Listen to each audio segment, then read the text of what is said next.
KHDS Missoula. It's 4 o'clock. Welcome to Montana's only statewide sports talk show. Broadcast on 102.9 ESPN radio for Western Montana and across the state on SWX television. I like football! Now, the 2017 Radio Sports Broadcaster of the Year on the show with back-to-back Montana Broadcaster Association awards for sports coverage and award-winning sports journalism. Here is Ryan Tootell and Colter Nuanez. Hello, Montana.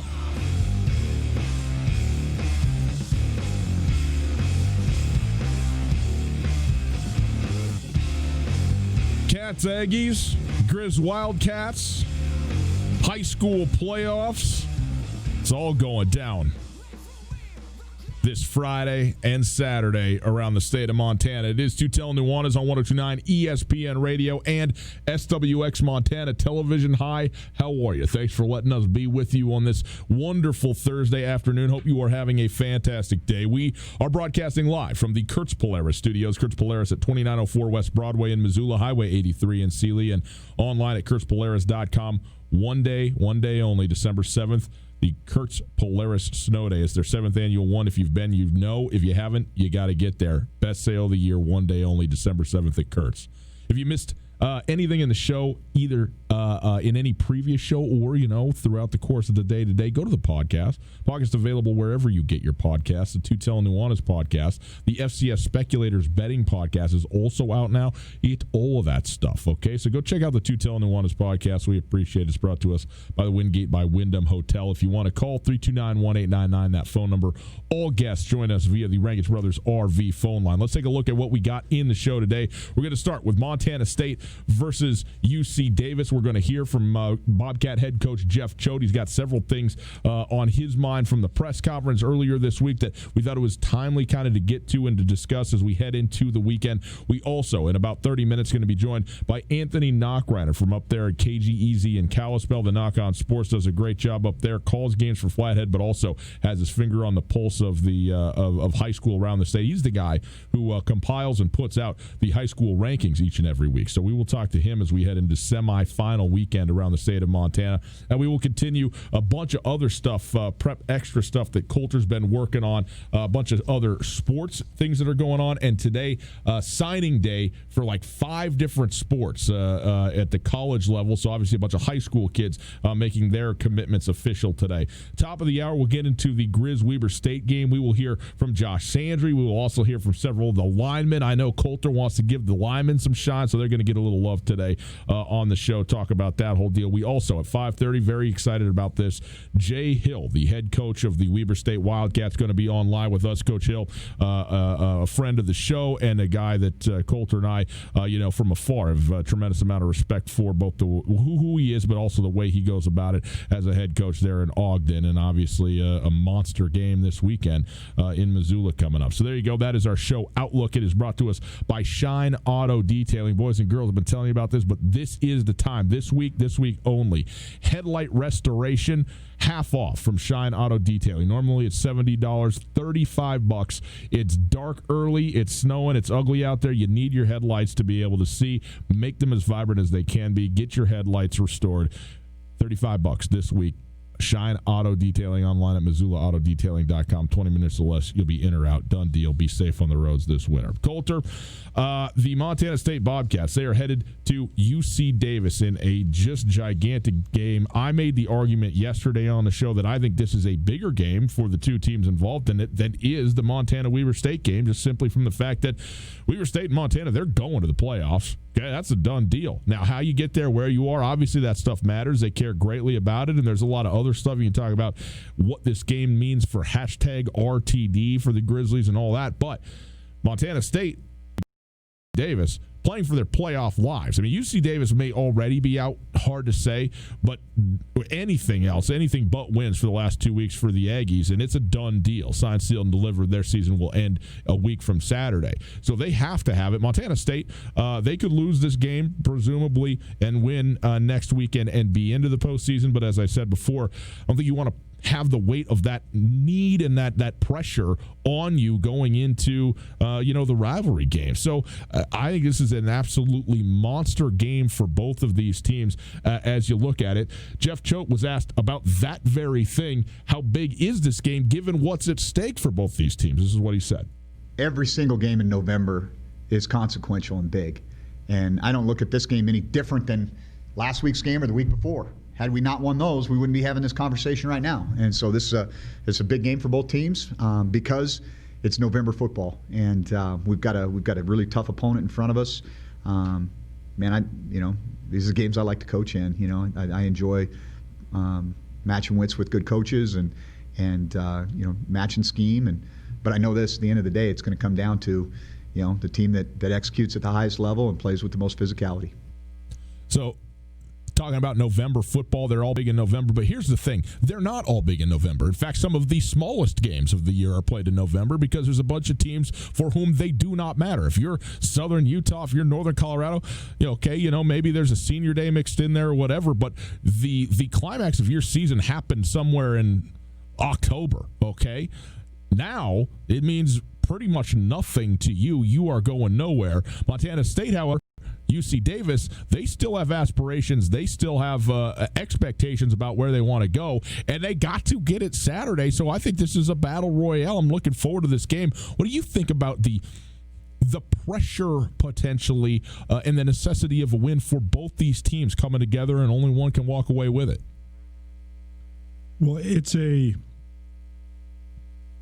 pivotal moment for the Bobcat football program because Jeff Choate has preached and preached and preached and preached and preached.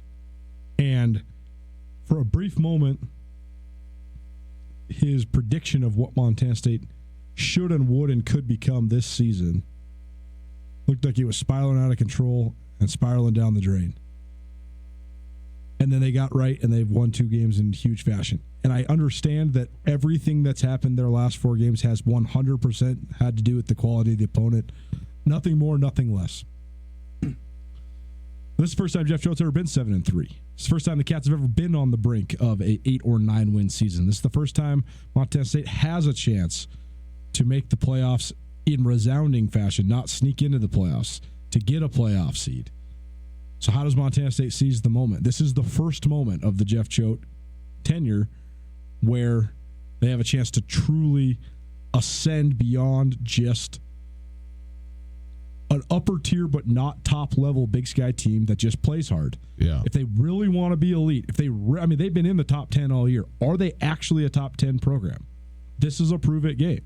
On the other hand, this is a prove it game for UC Davis because they have to prove that last year was not just a flash in the pan. Good programs can get elite talent like Keelan Doss and ride it to a Big Sky championship.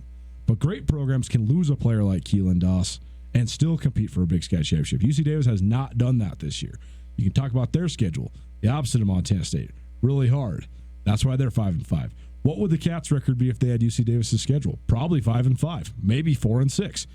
Or not. Maybe 6-4. I'm not sure. And it's impossible to predict. What would UC Davis's record be if they played Montana State's schedule? Probably more like 7-3 or 8-2. The other thing too is you talk about the strength of the schedule, and it's completely valid. But people were maybe a little bit skeptical, say, about San Francisco, the 49ers. How good are they really? Who have they played in 8 weeks? Well, you know what? In order to be good to great, you got to be better than the bad teams. And so, guess what? They were until they're perfect in overtime with Seattle. But the point is, they were better than everybody. Okay, UC Davis. Yeah, you've played a really hard schedule. Yeah, you got an FBS team. Yeah, you got NDSU. Yeah, you got Montana. Okay, but the point is if you don't win any of those games, which you haven't, you're not as good as those teams. Like you can drop a couple of games that are quote unquote even, against equal teams that are also quote really good. But when you lose all of them, you are just simply not as good as those teams. And UC Davis, to me, has proven that they are not an upper-tier team. They are a middle-tier team. And, it doesn't get more middle than 500 regardless of who you play. And if you can't break through against a good football team, the really good football teams, then you're not yourself a really good football team. That's just the fact of the matter. And that's where UC Davis is at right now. That said, they still have 2 more opportunities because of the strength of the schedule to play 2 top 10 teams in the nation to finish it out. And if they do that, again, there's an argument to be made. But what you said is spot on about Montana State. If you are a top 10 team, you're in the top 10 in the nation, if you want to go and just own the fact that you're going to the playoffs, win this football game. Be better than a team that has proven that they are not as good as other top 10 teams in the nation. This is why the unbalanced schedule is so dumb, though, because there's a very real chance that UC Davis is very much better than Montana State, and that the skewed schedule has made Montana State better than UC Davis. But that's not the point. I mean, you're right in terms of the record. All I'm saying is if you, in fact, are a top 10 team, you win this football game, period. You have to have it. You need it. You're supposed to be better. This is supposed to be the year you got to go get it. And it feels to me, what do they always say, Coulter? If you don't close out a team when you have an opportunity, that team can come back to bite you. Well, the same to me is true on a season. If you don't punch your ticket when you have an opportunity to do it, all of a sudden that opportunity can slip away. And if Montana State loses the next 2 football games, they are probably on the outside looking in. And it's not probably. Okay. They will not make the playoffs. There is one team in the United States of America that might make the playoffs at 7-5. That's UC Davis. Montana State has to win a game. I think 100%. If they win one more game, doesn't matter whether it's UC Davis, Montana, they're in. I agree. But if you don't win it when the getting's good, well, that's the thing, though. Then I don't know. I just think that what you just said is true, but man, if you lose to UC Davis, I just think you're going to have an impossible time beating Montana. That's what I'm saying. But also maybe not, because when is Montana State absolutely at their absolute best? When they have to win the game. When their backs are squarely against the wall.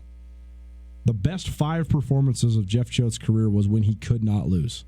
When there was no option to lose. And that started the first week of November 3 years in a row. Mm-hmm. Well, I think that he is in that position now and next week as well. I mean, you're always in that position in the Cat Cruise game. Doesn't matter who you are. Bobby Houck, Jeff Choate, doesn't matter. You got to win it.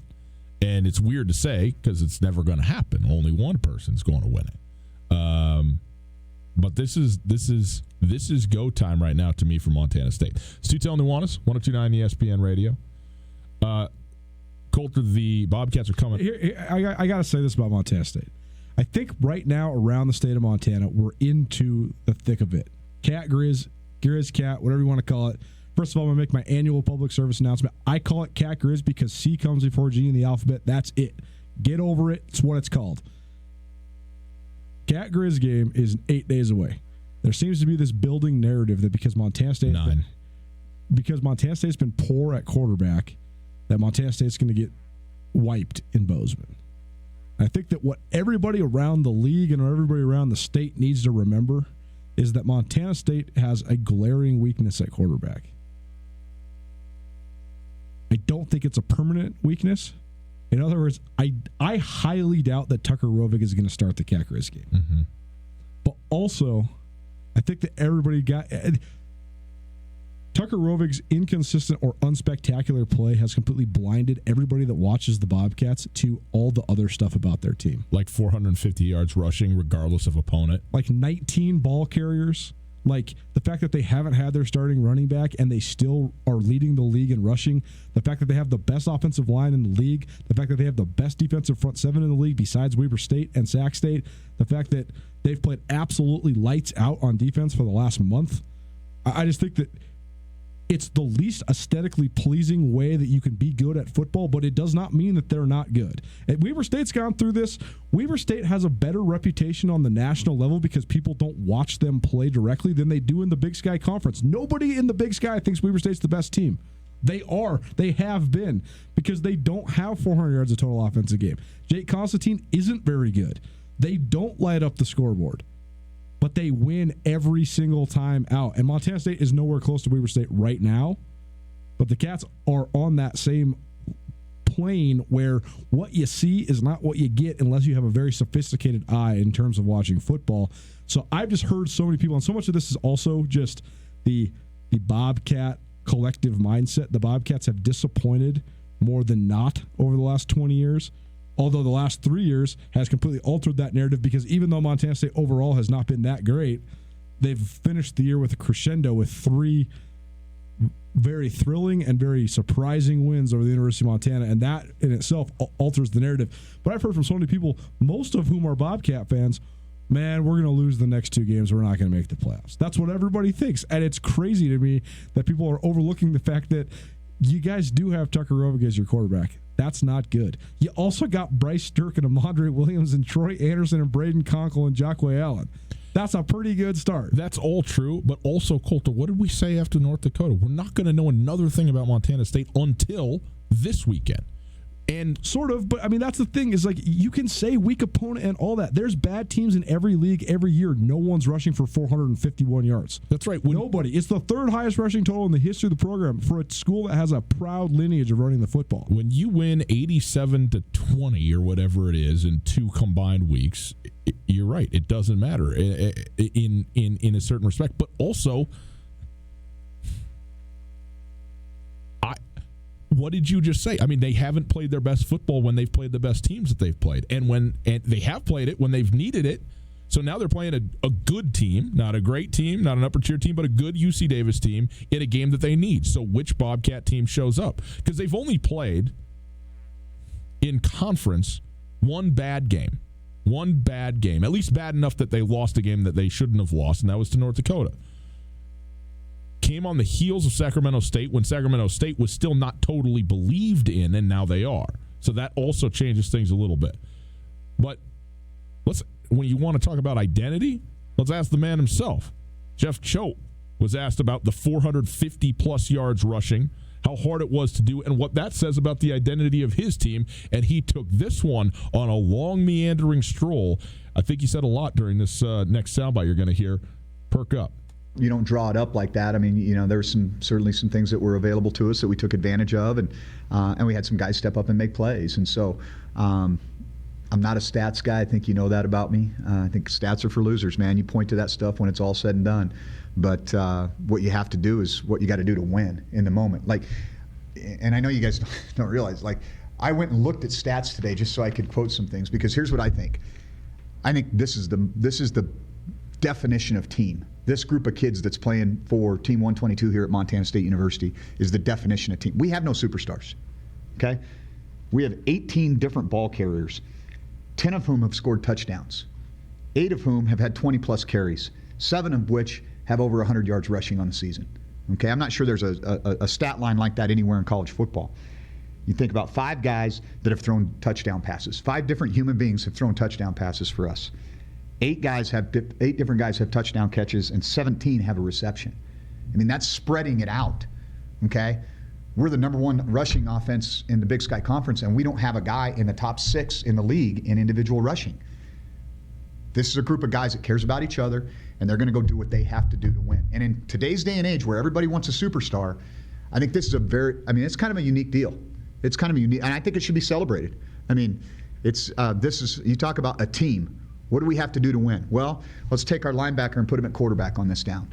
Let's take our safety and put him at linebacker. These guys will do whatever we ask them to do, and I just have a ton of respect for them, and I think it's kind of a cool, maybe missed story, because everybody wants to see the guy that's got the 1,500 yards rushing and the 4,000 yards passing and the Walter Payton Award this and all. And hey, that's awesome, and that's great for college football when you have those individual stars, and I think that's why we have things like the Walter Payton Award and the Heisman Trophy to celebrate those guys. But you know what? This is a team sport.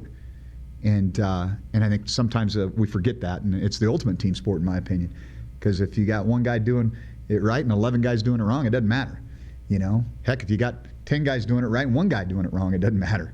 But when guys come together and play this game the right way, it's kind of rewarding. And so I just thought I'd talk about that for a moment. How much does that say about your offensive line, whoever's got the ball? And even that group, we moved some guys in and out. Denver Crone has a role at times, and we might ask, Zach to slide from center to guard, or, excuse me, even Lewis Kidd to slide from guard to tackle. And so, tremendous job by those guys buying into their role and understanding that we don't go if they don't go. So there you go. And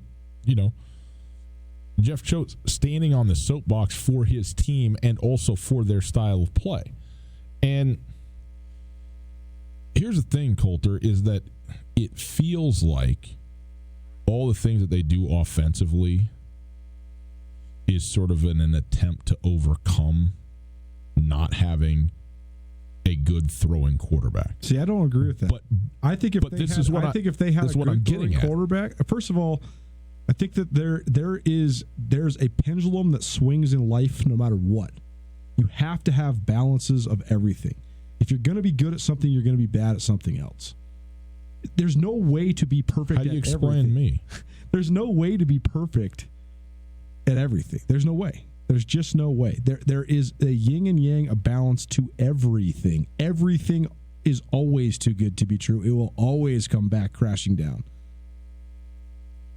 If Montana State had the best quarterback in the league, it would then conversely equal them not having the best at a lot of other things in the league. I just really think that's the way FCS football works. You can't have it all. Well, I mean, I don't know. I don't agree with that. There's only one program in the country out of 122 FCS programs that's got the best at everything. And they even don't, though. North Dakota State doesn't. They don't have the best corners. They have very mediocre corners. Okay, but the point is they can pretty much do what they want. I mean, that is the counterexample to the argument. They have all the best offensive and they have the best front seven. They got the best offensive line. Lately, they've had the best quarterbacks. They've had the best safeties. All of it, right? How many of their receivers would start for Northern Arizona, let alone Eastern Washington or Montana? None. It's the way that the salary cap level of football works. And that I do buy, because there are only the 63 scholarships, and so you have to pick what it is that you're going to do. And also, because they have the, quote, glaring weakness, doesn't mean that even if they didn't, that they wouldn't still be running Troy Anderson at quarterback 7 to 10 times a game, running Travis Johnson at quarterback 7 to 10 times a game, handing the ball off as much as they do, and having, what did he say, 18 different guys scoring touchdowns or whatever. I mean, some crazy deal like that. And that's exactly the perspective that Jeff Choate is trying to sell, is that what we are doing is something that is unique in football, which it certainly is consummate team. Everybody wants to talk about how big a team game this is. Well, how about everybody doing everything all the time? How can you become more team than that? And okay. But also the question is, and I think it's still a valid one, are you doing that out of necessity or because you think it's the best way to play football? And maybe both are true. I think that Montana State's issues at quarterback are a reflection of a bigger issue, and that's what people aren't talking about. It's not the product on the field. Montana State is about as deep and as good as you're going to be at pretty much every position except quarterback right now. I mean, look, Isaiah Fonse has hardly played this year. Totally. And Montana State's running the ball with authority. No one thought Logan Jones could be what he is, and now here he is. Now he is an excellent player. Yes. I mean, everybody looks at Lane Sumner, all 5'9" of him from Huntley Project, Montana. He's averaging 8.7 yards per carry. I mean, the kid's having an outstanding year. But what I'm saying is, I think that when people see Tucker Rovig, it's not that he throws the worst ball of all time. He doesn't throw a great ball, but he's not the worst thrower of the football. Actually, he does both. He throws great balls. Sometimes and he does. The worst ball of all time. And you go, well, what is going on here? Totally. Yes.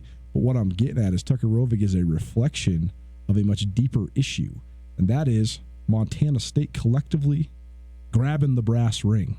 You got to grab it when it's there. Why did Montana dominate at such a high level for so long? Because when the brass ring was there, they grabbed it.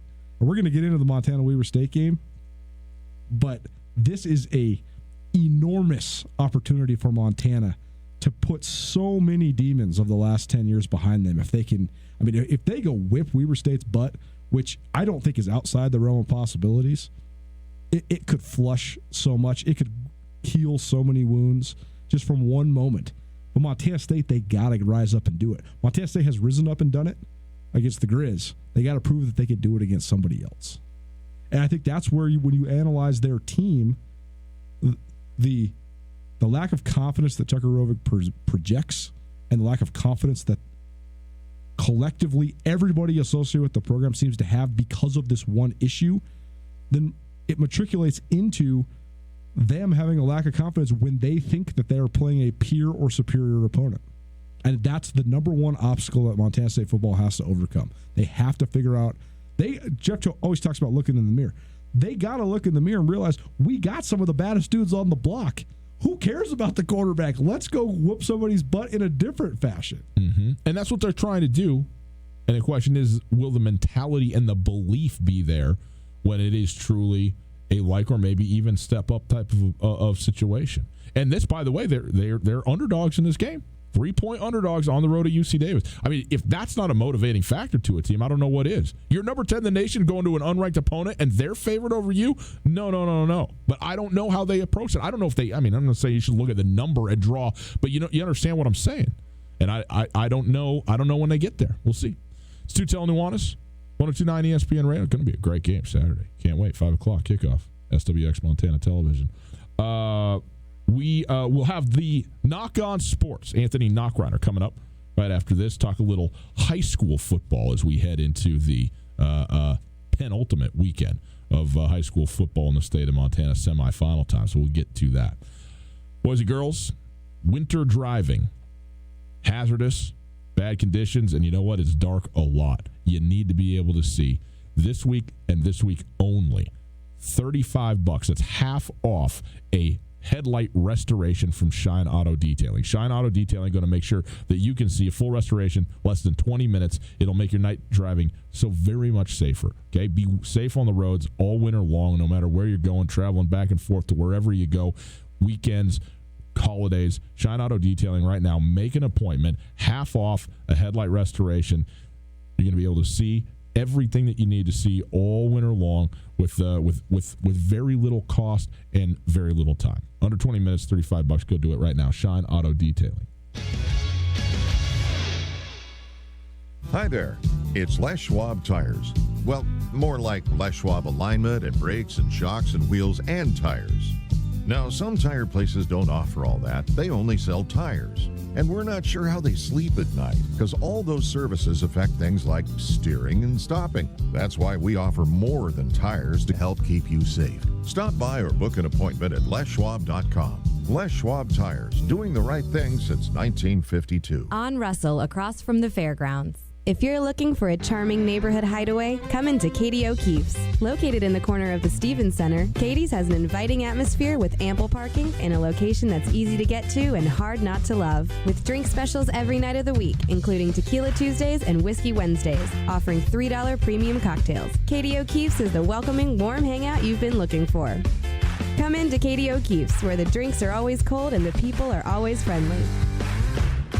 This is Mike Nugent with Berkshire Hathaway Home Services. Berkshire Hathaway provides Western Montana with full-time real estate professionals for you whenever you need us. Our reputation as the state's most knowledgeable and available real estate group has helped build unmatched trust in the Garden City and statewide. If you have been thinking of making a real estate move in the short or long term, give me a call. No pressure, no expectations. Just professional opinions and service at whatever pace you are comfortable with. Give me, Mike Nugent, a call today, 531-1802. And remember, every question is good to ask.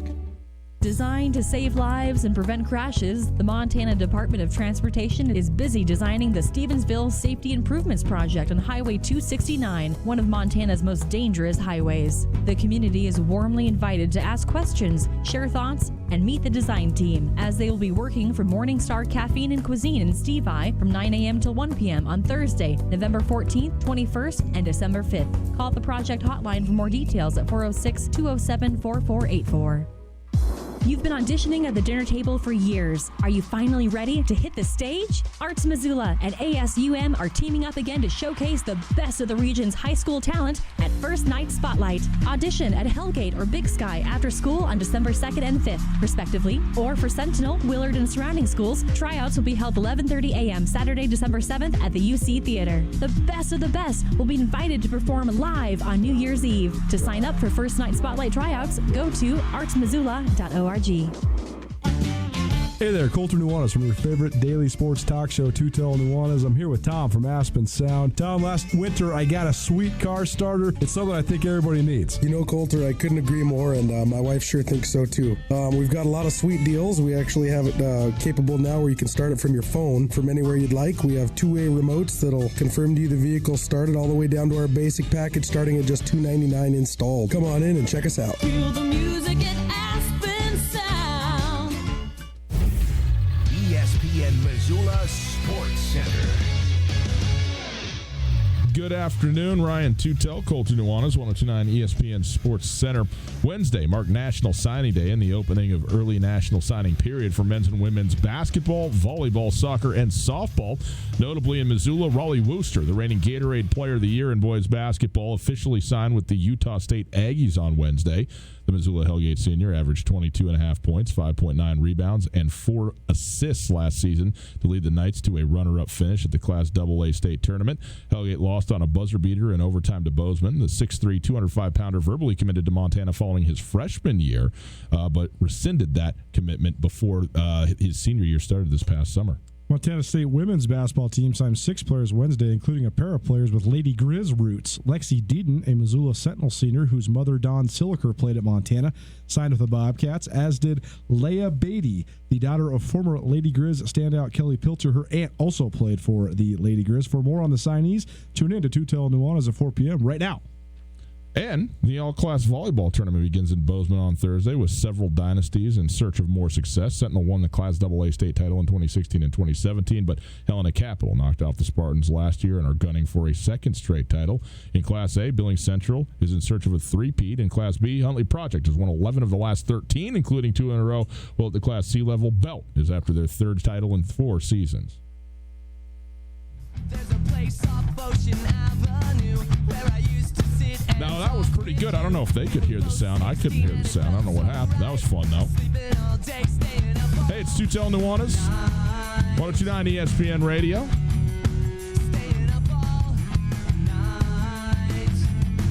It's time to talk a little high school football.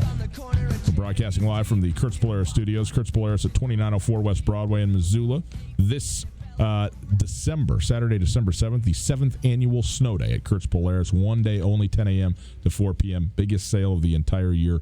Go there. Snow day at Kurtz Polaris. It is time now to talk a little high school football. It's our Farmers State Bank Prep Extra segment. Farmers State Bank, your local bank, your state bank, your Montana bank. Since 1907, we go to the Rankish Brother RV hotline. We welcome in Anthony Knockreiner, the Knock On Sports from KGEZ up there in Kalispell. Knock, great to be with you. Thanks for being with us. How are you doing, my man?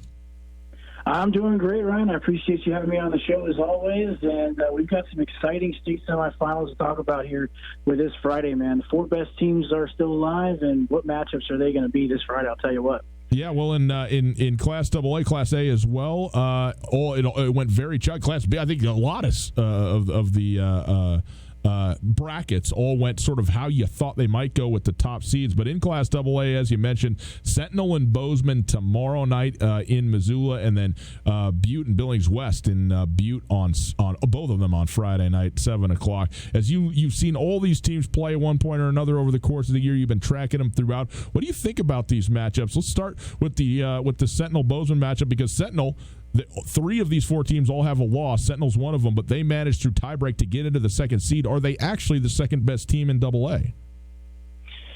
Well, it depends on what part of the state you're from. If you're from the East, then no, they're not, because the Eastern AA Conference champ, Bozeman Hawks, are the second best team. If you're from the West, you think, yes, Sentinel is because of their strength of schedule. The Western Conference has been a better conference, no question.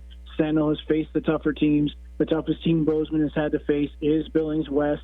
And so in my way of looking at it and looking at the strength of schedule, I think Sentinel is the best team. Defensively, they are fast. They are one of the best defenses in all of AA football. They don't give up a lot of points, and they make you do earn them if you do get them. And so I think for me, Sentinel is the second best team. I think Bozeman, between Bozeman and West, you can interchange them at number 3. But Sentinel and Bozeman, this is going to be a pretty good one. I think evenly matched teams. Both of these teams, and it's interesting when you look at both matchups because you look at West and Butte, a lot of offense to talk about there. Bozeman and Sentinel, a lot of defense to talk about. Obviously, Sentinel does have offense with Jackson Lee, Preston Jones, TJ Roush, and what they've been able to accomplish so far this season. And, offensively, Dayton Bay has looked really, really good. He's really come on strong, 73 completion percentage so far this season, 22 touchdowns, throwing 8 interceptions, done a nice job with his touchdown-interception ratio. He has just gotten better and better as the season has gone along. And I think for Sentinel, too, and it's something that Dane Oliver, the head coach, talked to me about in the preseason, was the fact that they were able to finish games. Last year, this Sentinel team had a ton of talent, but struggled in that department. This year, that has been a difference maker for the Sentinel Spartans. Aside from that 3-point loss to the Butte Bulldogs, who are the best team in AA football right now until they lose, I think Sentinel has played extremely well. They fixed that bug about finishing games. They did that last week, even starting slow. The Sentinel is definitely, I think, going to have the defensive edge here because they're going to be able to slow up, I think, Asher Croy. The only person that I think that's going to give Sentinel fits from Bozeman's offense is the guy that's been giving everyone fits in AA, and that's Ken Iden, who's just a tremendous talent. Anthony, this is the first year of the 15, soon to be 16 AA schools, the first year that everybody made the playoffs. And because of that, a little bit similarity between the Big Sky Conference, and there is an unbalanced schedule. We have not seen the matchups that we're about to see yet this season. Neither Butte and Billings West nor Bozeman and Missoula Sentinel played this year. So overall, as a guy who covers AA football every single week as a voice of the Flathead Braves, what do you think of this, the new schedule, the new playoff format, and all the pluses and minuses that it might bring to the table? Oh, you guys don't want to get me started on schedules because the Kalispell and Billings schools playing in football, I think, is ridiculous when no other sport has Kalispell and Billings getting together. But that aside, I thought it was great. I think having conferences is great for high school football. I think this just adds another element. We have true Western AA. We have a true Eastern AA conference champion. I think it adds a whole new element because you're going to be fighting for that 4th spot in the playoffs like we see with a lot of other sports. I really like the way the schedule fits because you're putting a lot of teams in the vicinity of each other, and they're playing each other. I mean, there's been years where maybe Capital didn't play Sentinel or Helena didn't see Big Sky, or some vice versa because we had so many of the East and West getting in the middle. And that's fine, too. I still want to see those matchups. That's why we have the non-conference. So I'm fine with it. I think the playoff format, I don't know if it's going to stay next year. I don't think it's going to stay beyond next year if it does come back into play. I think what we're going to see is the top 4 teams from the West, the top 4 teams from the East, and they're going to match up, and we're going to see still just 8 football teams play because I don't think that the MHSA is going to add another week of playoff games so where you can maybe get a wild card in there or get 2 wild cards, something to that nature. I don't think that's going to happen. I'd love to see it happen. I don't see any reason why not to because the difference between 4 and 5 I don't think is that big a difference. So maybe we do add a wild card at one point. I think it would be better for high school football, but I think the playoff format is going to go back to being 8. I want to still see 10 football games for the AA. I know a lot of the other classifications, they stick at 9 or maybe 8 in Class B, I think. And so for me, I'm fine with the way things played out this year. I still want to see Western Conference teams play Western Conference teams and have that conference schedule, have 2 non-conference games, maybe 3 when we expand the schedule to 10. But the playoff format, it kind of went the way we thought. There was really no upset. Billings West and the top teams, they handled their opponents. It was nice to maybe see some fight in some of those teams early on that looked like, okay, maybe this is going to be a game and kind of show, okay, maybe this is a playoff format to keep. But at the end of the day, we're going to see the top 8 teams going forward, and I don't think we're going to see everyone make the playoffs. I don't know if it's going to happen next year, but the year after, we won't see it again. Anthony Knockreiner joining us. He hosts the Knock on Sports up on KGEZ in Kalispell. Does a great job up there. Also calls games for Flathead high school football and basketball up there. And Anthony, let's shift over to the mining city now. Butte, the lone unbeaten in Double-A, hosting Billings West, the defending state champion. I mean, what a game that is for a semifinal matchup. When you look at this game, we know how great Butte has been in the quarterback and all that kind of stuff. But what do you think about this? And is Billings West poised to maybe get out there and win this game? I think this is a coin flip game because you've got great players in this matchup. You look at it, Butte has Tom a lot, as you mentioned. Marino's rushed for over 1,100 yards this season. Has 18 touchdowns. You've got 8 different wide receivers for Butte with over 100 yards receiving this season. They've got sacks that they can get after the quarterback. Then you look at West, nearly averaging 300 yards per game, rushing for 175. You've got Carr, you've got Urbacher, and you've got an electrifying wide receiver in Connor Ryan. I mean, this guy can take a 5-yard hitch and turn it 80 yards. I saw him do it in the first-round playoff game against Flathead, and that was unfortunate for the Braves. Connor Ryan, to me, is a difference maker. If I think West is able to get the ball to him, and if Butte isn't able to slow down Ryan, it's going to make for a long night because guess what? Billings West has got another speedster right behind Ryan, and that's Taco Dowler, who's got 730 yards receiving, 5 touchdowns to go along with it, and this kid's just a sophomore. He is going to be the next guy that's going to step up into that role for Ryan when he graduates and goes to Montana State next year. This just has offensive firepower written all over it in this game. I would take the over at 80, 90 points at this point. I would actually take the over at 90 points for this game. Because I think that's what it's going to come down to. It would not surprise me at all if we're talking about a 48-45 type of ball game. Whoever has the ball last in this game, I think could ultimately win this one. Now, again, the defenses are pretty good. Not going to sell them short. Butte's defense created a lot of turnovers last week. Billings West has done the same. And I think this is the interesting part, too. West, in their 2 games, one where they did win and the one they lost against Bozeman, and I talked to Coach Rob Stan about this, they had 4 turnovers. So they've had a little bit of a turnover bug recently. And if Butte's able to kind of pounce on that and create some turnovers, force Urbacher or Carr into some bad decisions, then you can set themselves up with a short field. And every coach between Rob Stan and Ari Gray both said field position is going to be the biggest key here tonight, trying to make every single drive for each offense drive 80 yards. We know the percentages on that. They're not great at high school football for a high school offense to try and drive 80 yards and get in the end zone. So that's going to be the biggest key. Whoever wins the field position battle may come up with this game along with having the last possession. I said the other day I thought over-under would be at right about 82, so I'm glad you agree with me, man. I like that. I like some high-scoring football. This was when I back in the day. Some of the old coaches would be rolling over in their graves if they knew there was going to be 40 points total scored in a game, let alone one side on either side in late November. I mean, Jack Johnson, he won so many games, 17-3 at Great Falls CMR. Amazing to think the way that high school football has changed in the state of Montana just in the last 10 or 15 years. I want to talk to you a little bit about these Butte and Billings West offenses because you mentioned how explosive they are. You mentioned some of the players. But Tommy Malott, he's headed to Montana State. Josh Urbacher, he's the one that's got the state championship already, and he's gunning for number 2 at Billings West. You mentioned the Moreno kid at Butte High, a really physical, powerful runner. DeMarcus Carr at Billings West, a very slashing, explosive type guy. They both have weapons on the outside. It seems to me that Butte has a little bit more physical receivers. Billings West has a little bit more speed. If I handicap just the offense versus the offense, I know they're not going to be going against each other, but these two offenses are really explosive. Where do you see the advantages coming for each of these two teams? Oh, that's going to be tough, man. I mean, you look at it, where's the advantage for each offense?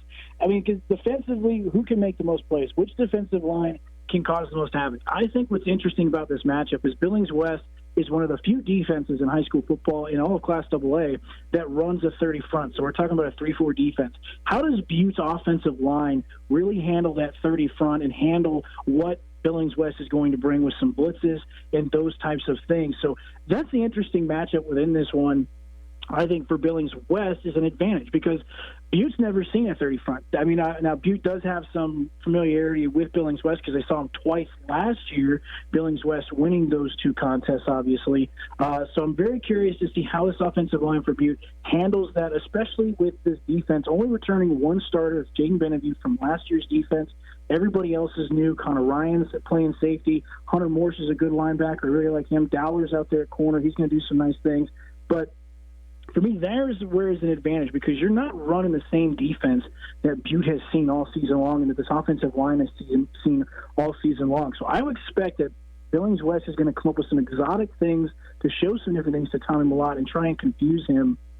And then the advantage for Butte is what we've seen from them, I think, last week against Glacier is, can they force more turnovers? Can Tommy Mellott get another interception? Can they put the ball on the ground? Can they force Carr to fumble the football? Can they force Connor Ryan to do the same thing? If they can do that, that's the advantage for them. I think both coaches don't really care about time of possession, so time of possession is not a stat they're interested in. I think the advantage, though, for Butte is being able to run the football. If they're able to do that, and Cameron Marino is able to get to the second level, he is going to make it a long, long night for those secondary guys, because Marino is one of the toughest backs to bring down. You can't bring him down with just one guy. So for Billings West is defensively having that 30 front to bring some different aspects and different looks to time a lot.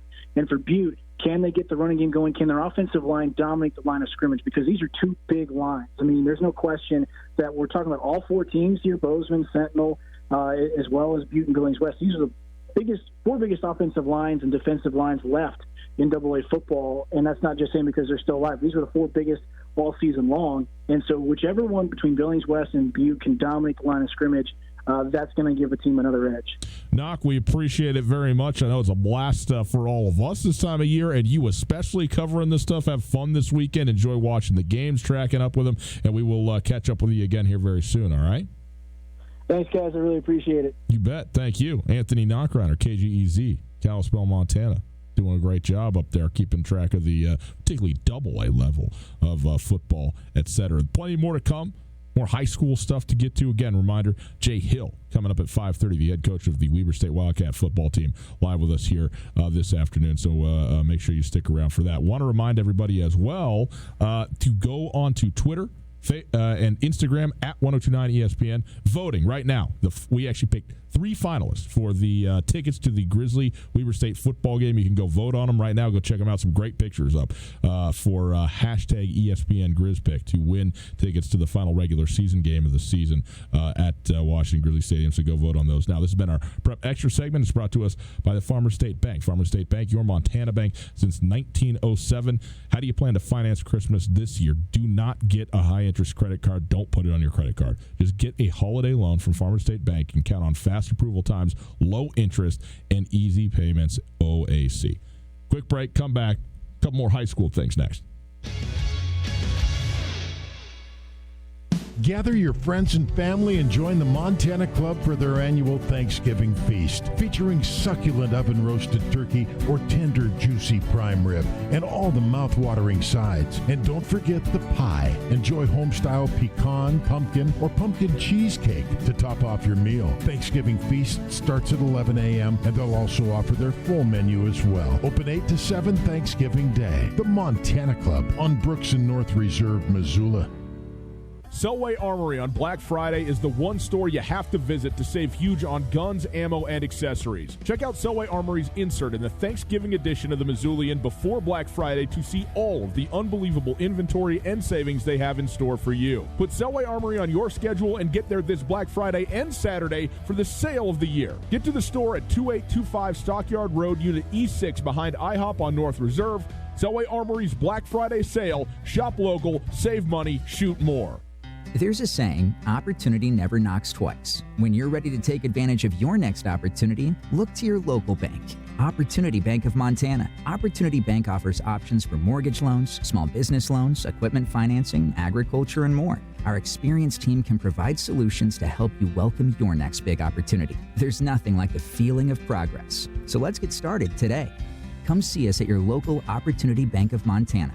OpportunityBank.com, member FDIC, equal housing lender. Hey, it's Coulter, and I'm here with Catherine from The Advocates. If you've been in a car accident or need help dealing with the insurance companies, you should give The Advocates a call. They can tell you if you have a case right over the phone. That's right. It doesn't cost anything to call, and we'd be happy to talk to you and assess your situation. You don't want to have to deal with contacting the insurance companies and setting up a claim. We can do that for you. We take the hassle out of the process, so you can just focus on getting better. There you go, folks. If you've been injured in an accident, give The Advocates a call, 406-640-4444, or online at montanaadvocates.com. You deserve The Advocates. results. Americans waste 3.8 million gallons of gas by idling every single day. Idling for more than 10 seconds actually uses more fuel and produces more emissions than stopping and restarting your engine. Vehicle exhaust contributes to smog, climate change, and poor air quality, heightening the risk of developing asthma and lung disease. Kids and seniors are especially vulnerable to these health risks. So next time you're stopped for more than 10 seconds at the train, getting coffee, or picking your child up from school, please turn your vehicle off. Brought to you by Missoula in Motion. This is Tom Skerritt for the Borgen Project. Each year, nearly 2 million children die from preventable diseases. Each day, 30,000 people die from hunger. 500 each hour are children. The Borgen Project is turning this around. We need your help. To learn more, go to borgenproject.org. That's BORGEN project.org. If it matters to Missoula, it matters to us. Ryan Tootell and Colter Nuanez on 102.9 ESPN Radio.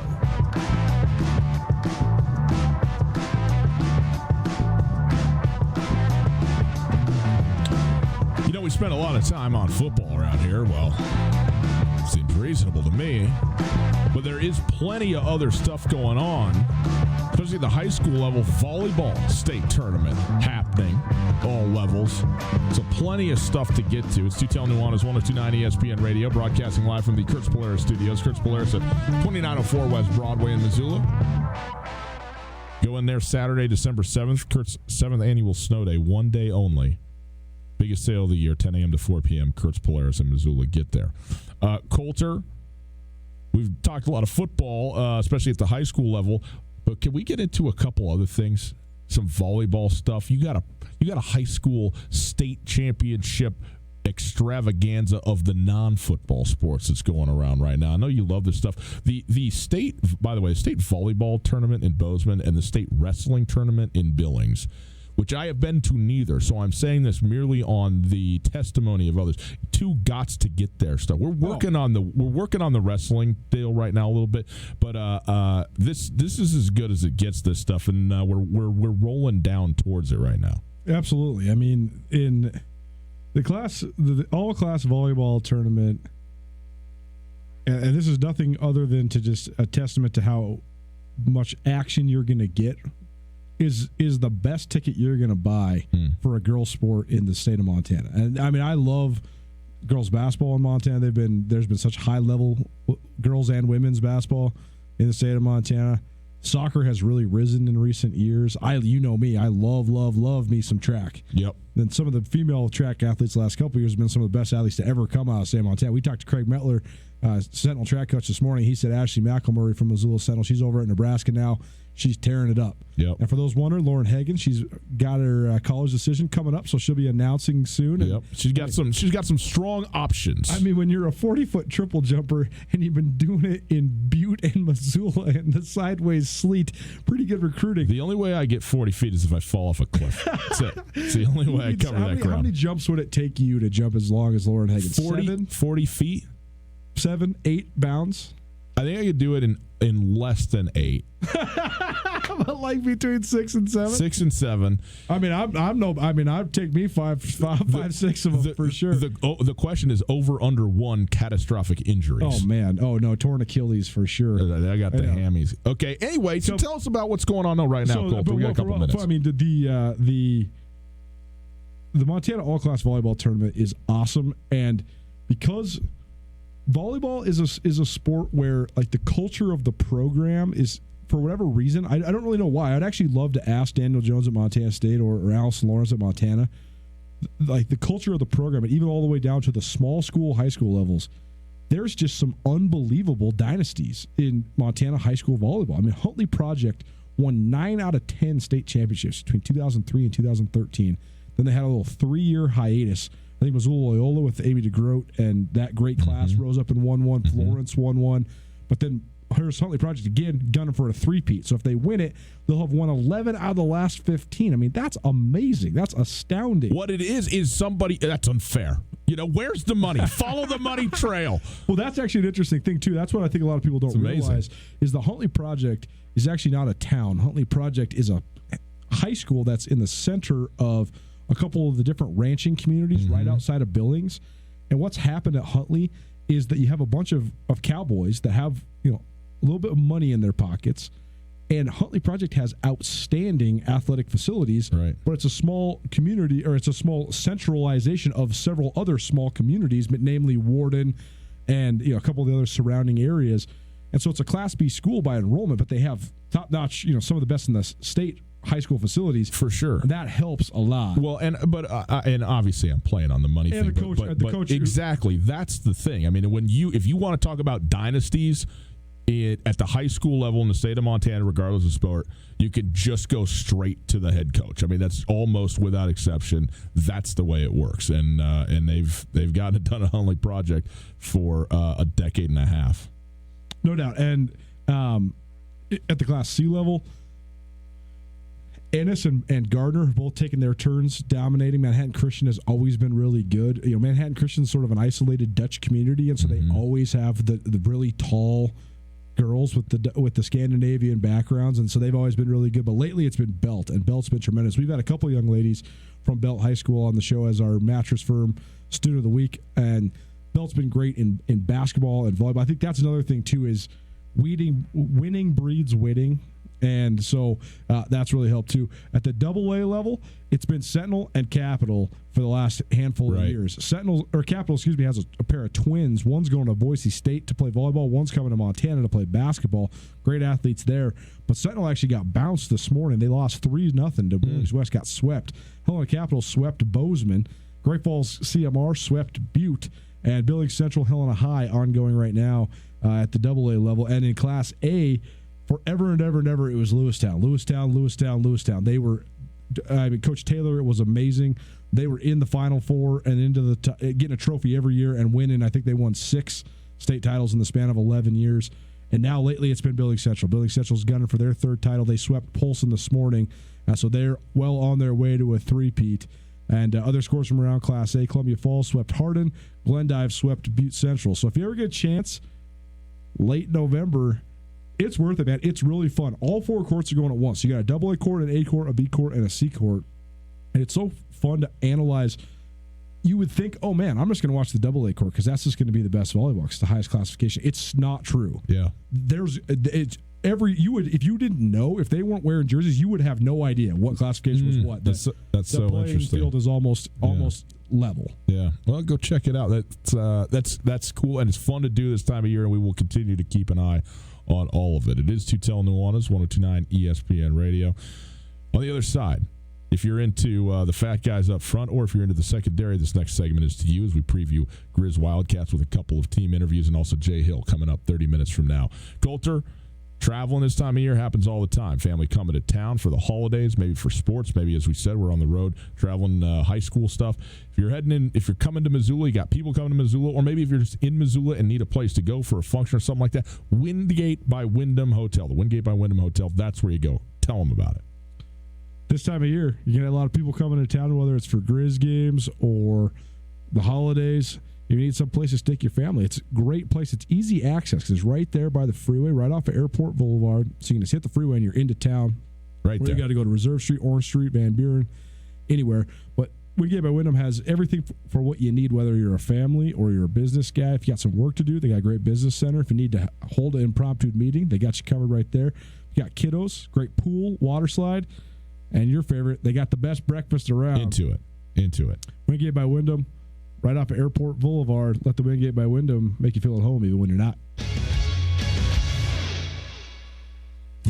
Alpine Touch has been part of the fabric of Montana for more than 60 years. Decades ago, Russell Street started selling his touch of magic in whitefish. Years later, Alpine Touch's all-purpose seasoning remains a favorite. It's tailgating season, and there's no better way to spice up your grill before a Grizz game than with Alpine Touch. Go to alpinetouch.com now and use the checkout code ESPN10 for a 10% discount on your order. Alpine Touch is here to keep your mouth watering all football season. Alpine Touch, Montana's special spice. No matter how far you may go, there's always one just down the road. Down come who? Pump it up. Pump it up. Corona Corona and High Country Jerky sounds so good. I think I'll stop by Town Pump on my way home and grab me a 12-pack of Corona for only $14.99 and some High Country Jerky for $7.99. It's always quick and easy, and there's a Town Pump right down the road. Right down the road. Oh, yeah. The biggest season in sports is shifting into overdrive, and the Desperado Sports Tavern has the fuel you need to make it to the finish line. By now, you've heard that the Despo serves the best wings around, but did you know they have a full menu with burgers, nachos, chicken strips, sandwiches, cheese sticks, and even steaks? Fill your tank, then wash it down with an ice-cold beverage or two. Keep your head in the game with 32 HD TVs and room for the whole crew. The Desperado Sports Tavern on South Russell across from the Y. Thank you for making Polaris America's best-selling off-road brand. During the Polaris Great American Thank You event, financing is as low as 3.99% and rebates go as high as $3,500. Live life wide open in a high-performance RZR. Tackle everything from mountains to mud holes in a legendary Sportsman ATV. Get more done with a hard-working Ranger or elevate your adventure in a versatile Polaris General. Now is the time to get the season's best deals on America's best-selling off-road lineup with financing as low as 3.99%, APR for 36 months, and rebates up to $3,500 during the Polaris Great American Thank You at Kurtz Polaris, 2904 West Broadway in Missoula and Highway 83 in Sealy. Get to Kurtz Polaris on Saturday, December 7th from 10 a.m. to 4 p.m. for Kurt's 7th annual Snow Day. This is the biggest sale of the year, one day only, Saturday, December 7th at Kurtz Polaris in Missoula. Kurt's 7th annual Snow Day. Rebates valid in U.S. through 12/31/19 on new 2016 through 2020 vehicles. Subject to credit approval. Offers vary by model. See dealer for details. Always wear a helmet. Never drink and ride. Have you been hurt or disabled? Are you missing time from work and not sure what to do? I'm attorney Chris Helmer, and Clark Fork Law Offices in Missoula is here to help. Our team specializes in worker compensation, personal injury, and Social Security disability. We fight for the benefits you deserve. Call Clark Fork Law at 728-0168 for a free consultation or visit clarkforklaw.com. Again, 728-0168. ESPN Radio for Western Montana, KKVU HD3 Stevensville, and 102.9 FM on K275BS Missoula. ESPN Missoula Sports Center. Well, good afternoon, boys and girls. Shall we do some Sports Center? Sure, why not? I mean, it doesn't matter whether we have sound. We want to get you the information. That's the point of it. Wednesday marked National Signing Day and the opening of the early signing period for men's and women's basketball, volleyball, soccer, and softball. Rollie Wooster, the reigning Montana Gatorade Boys Basketball Player of the Year, officially signed with the Utah State Aggies Wednesday. The Missoula Hellgate senior averaged 22.7 points, 5.9 rebounds, and 4 assists last season to lead the Knights to a runner-up finish in the Class AA state tournament. Hellgate lost on a buzzer beater in overtime to Bozeman. The 6'3", 205-pounder verbally committed to Montana following his freshman year, but rescinded that commitment this past summer before his senior season. The Montana State women's basketball team signed 6 players Wednesday, including a pair of players with Lady Grizz roots. Lexi Deaton, who's a Missoula Sentinel senior and whose mother, Dawn Siliker, played at Montana, signed with the Bobcats, as did Leah Beatty, the daughter of former Lady Grizz standout Kelly Pilcher. For more on the signees, tune in to Tootell Nuanez, 4 p.m. The all-class volleyball tournament begins in Bozeman Thursday with several dynasties in search of more success. Sentinel won the Class AA state title in 2016 and 17, but Helena Capital knocked off the Spartans last year. In Class A, Billings Central is in search of a three-peat. Class B, Huntley Project has won 11 of the last 13, including 2 in a row. And at Class C, Belt is after its 3rd title in 4 seasons. ESPN Sports Center is presented by Clark Fork Law.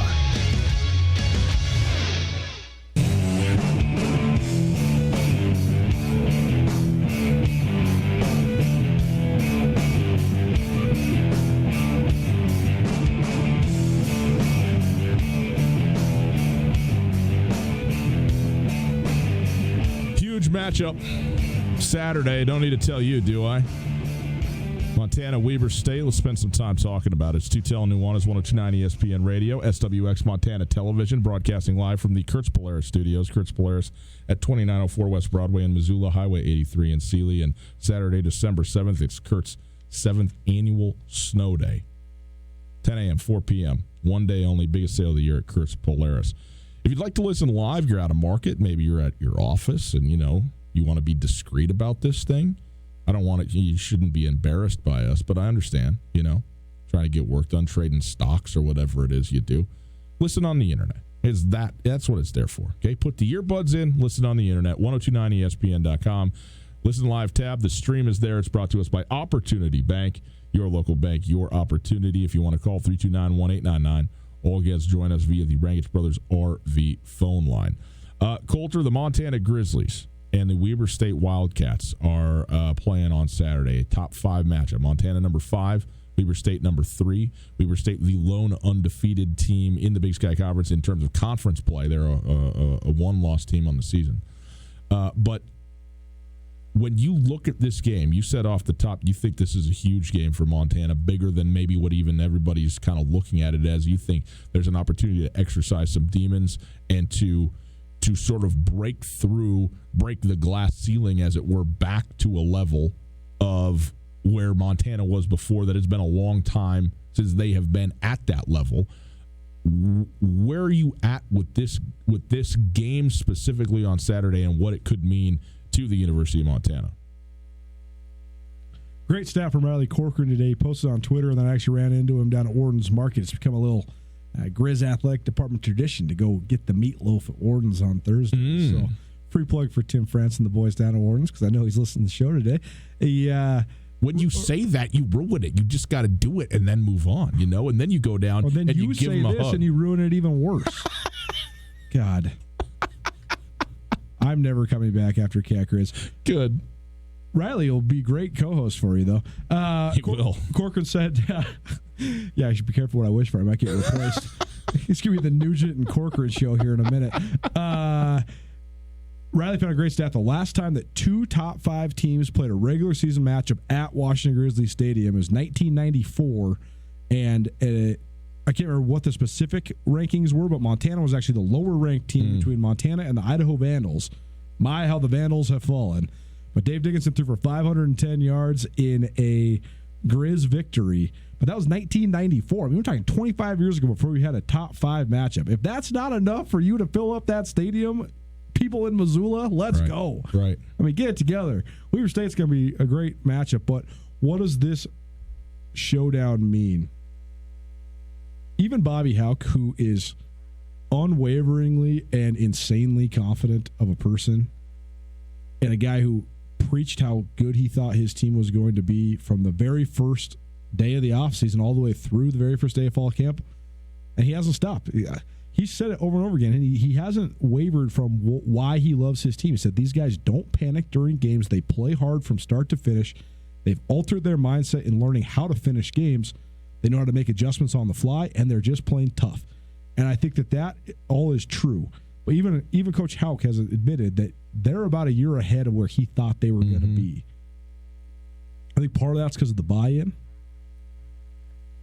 I think that one of our biggest questions when Coach Houck came back was how is a program that has been run for not just one, but actually 3 different head coaches, from Robin Pflugrad to Mick Delaney to Bob Stitt, like a players program, like a family program, we're out here having fun playing with our brothers, and that's all. It's a great philosophy if you want to enact it. How is that program going to transition though to a general, a demanding coach, a guy who you are in order, you are executing, you are doing your job. Your job is up for grabs every day. There is no friendships. There is no. This is coaches and players, and that's all. How are they going to react? I think the fact is that first of all, they've had 74 new players added to the roster in 2 years, so it is a Bobby Houck team by and large in personnel and in culture, but also the guys that stuck around. I mean, we're about to hear from Josh Sandry, who's like, man, I want to play for the Grizz my whole life. I didn't care who the coach was. And then when Bobby Houck came back, this is for me. This is all about me. But what is the opportunity at hand here for Montana? I think what Bobby Houck said when he first took the job, he said the only thing that's different about the Big Sky Conference is the Montana Grizzlies are not on top. That sounded like a brash and arrogant statement when he made it. And we talked extensively about how the Grizz might have egg on their face and Bobby Houck might have egg on his face when he has to play Southern Utah and North Dakota for the first time. It hasn't been the case. Last year, they imploded down the stretch, and they beat themselves a lot, but it hasn't necessarily been when they've played an elite team in the Big Sky, they've gotten smacked in the face. If that could be the case on Saturday, and it could not, and it's going to be a very, very defining game for Montana. If they handle Weber State, the rise is real. You've asked me, have they returned to dominance? And I've said no, not yet. But they're taking a gigantic step on the ascendance to returning to dominance if they win. But on the flip side of that, if Weber State just physically dominates them and whips their butts, that's going to be detrimental to the progress that they've made. So I think this is the absolute pinnacle game so far in Bobby Hauck's return to Montana. And what if it's dead even? What if these are two, the unstoppable force and the immovable object? Would that mean also? I mean, you're talking about the number 3 and 5 teams in the nation. Presumably, that's dominant, and you're proving that you both belong in that realm, in that category. Well, it's in Missoula, Montana, so I think that gives Montana an advantage in that scenario. Mm-hmm. I also think that why has Weber State won 20 of its last 21 Big Sky Conference games, 28 out of its last 32? Because they win close games more often than not. Playing Weber State close is not like playing North Dakota State close. That shows you the gap between the number 1 and the number 3 team. North Dakota just lost to Weber State by a field goal last week. And Weber State has won multiple games by 1 score this year. Right. It's not as if they're NDSU when they're 40-point favorites every week and they're blowing teams out. So close games are not atypical to them. But if that scenario that you just described plays out, that's going to be awesome for, I think, everybody involved, because you're going to get to see, in my mind, the 2 best in-game coaches in the league. Jay Hill, Bobby Hauck, matching wits down the stretch. Who can out-coach who can out-execute who? If it is a slugfest like you're saying, that's going to be one of the main storylines to watch. By the way, just to be clear, I said that Weber State's a 1-loss team. They're a 2-loss team. Both of those to FBS schools. They lost 6-0 in the first game of the year to San Diego State, and then they lost 19-13 to Nevada in the third week of the season. So they lost by 6 points to 2 FBS teams. They are 8-0 against FCS opponents. But, as you said, some of those have been very close. I mean, Southern Utah, who looked as bad as a team can look against Montana State, they won 29-14. I mean, okay, but nothing like you would expect if the gap is what we think that it might be. A 6-point win over Idaho, and last week losing in the fourth quarter to North Dakota, coming back and getting that win by 3, 30-27. But doesn't matter how you do it, as long as you do it. If you're Weber State, again, Jay Hill going to join us in just about 20 minutes from now. You mentioned we'd hear from Josh Sandry. Let's go ahead and do that. He was asked initially by you about playing in his last games as a senior and what it's like, because he's seen a lot. Here's a little interview with Colton Nuanez and the Grizz senior safety. It's an incredible feeling. Time flies. It's crazy to be standing here talking to you in my 5th season, but just had a bunch of fun with all these guys. The guys that are the 5th-year seniors, you guys' journey has been so interesting. Multiple coaching staffs, multiple ebbs and flows trying to get this thing back. So what's been the biggest challenges do you think you guys have faced as a collective group? Yeah, no, I think our senior group's pretty special. Just talk about a bunch of guys that have been through so many highs and so many lows together, through things like different coaching staffs and big wins, big losses, and I think you can see it right now. All the hard work over the years is just kind of finally coming together, and we're just enjoying this last little ride. Growing up in Big Fork, I'm sure you followed the Grizz, right? Oh, yeah. And in those days, the Grizz were dominant. So to go through a period where Montana maybe wasn't up to the standard that had been set, what was that like? But also, how motivating has that been for you guys to get it back to that standard? Yeah, absolutely. I mean, this place has such a special culture and such a great winning tradition. Obviously, with those early 2000s teams that Coach Hauck coached in and Coach Shan played in. I grew up, watching those guys play, and it's always been a dream of mine to come here and be as dominant as those guys were. Obviously, that hasn't happened, but we got some pretty good things rolling right now. So. I heard Coach Schillinger breaking you guys down there, and he said, it's going to take full 60 minutes to knock these guys out. And that's what Weber State was when Shan was playing, all about the physicality. How much are you guys looking forward to this game? Yeah, oh man, these are the kind of games you come here to play in. They're a great opponent. They're coached well, got great players. They're physical. It's going to be a heavyweight fight. As this thing winds down, what have you learned from this experience playing for the Grizz? Oh man, I've learned a lot of life lessons. But it's just been such a special 5 years for me. I couldn't have asked for a better group to be on this journey with. I'm so happy for my time here. So there you go, Josh Sandry talking with Coulter after practice yesterday. And, obviously, like you said, a guy with a lot of perspective, a 5th-year senior, 3 different coaches since he's been here, and a whole different kind of deal with it. Coulter, you also had a chance to talk to a couple of offensive linemen. How happy were you, to go in there and talk to the big guys? I mean, you're just like floating on air. Well, it's twofold. I mean, I'm a former offensive lineman. I watched the game through line play, but also I think it's the most underrated part of football. I don't know how it's possible. Because everybody that knows football knows. I don't think it's underrated. I think it's just underreported. It's underanalyzed. Yeah, that's right. But like we talk about the NFL ad nauseum, and everybody wants to talk about the quarterback this, the quarterback that. If you look at all the, why did the Rams why did the Rams go to the Super Bowl last year? It has nothing to do with Jared Goff. It has everything to do with Jared Goff being able to operate because the Rams were extremely good on the offensive front. Mm-hmm. How has Weber State gotten so much better? How has Montana gotten so much better? The offensive line, man. But Angel Villanueva, Cy Sermon, who we're about to hear from here, I guess go back and forth. You can kind of hear their voices. Angel comes from Southern California from a Hispanic background, so you can hear a little bit of an accent there if you ever get confused as to what you're listening to. But it's also the other side of the deal here is that any good journalist knows that the offensive linemen are always the best quotes on the team. Listen to that. That is just like a little self-compliment right there, wasn't it? It's the truth though, because it's like Brian Armstrong, offensive line coach in Montana State. Actually, Chad Germer has told me this as well. Being an offensive lineman is not just about being a big, portly dude. You have to be an unselfish person. You have to be a team player. You have to buy into the concept of football is the greatest team sport. Why would you ever want to be an offensive lineman unless you love the team aspect of it? You're getting brutalized 100%. Worse than anybody else on the field. You got to go against the biggest freak athletes on the field in the defensive linemen. You don't get any glory. It's like I asked Mitch Brott, Montana State left tackle, earlier today, what's your streak of consecutive starts? They said 46. He knows, 100%. I said, why do you know that, Mitch? He says, because it's the only stat I've ever gotten to accrue in my entire life. And it's the truth. But these guys are great guys, and you talk about great stories. Angel Villanueva comes here from a completely disadvantaged background. His house burned down when he was in high school. He was left homeless for a little while. When he came here, he was a stud recruit. He started as a redshirt freshman on an offensive line with all seniors.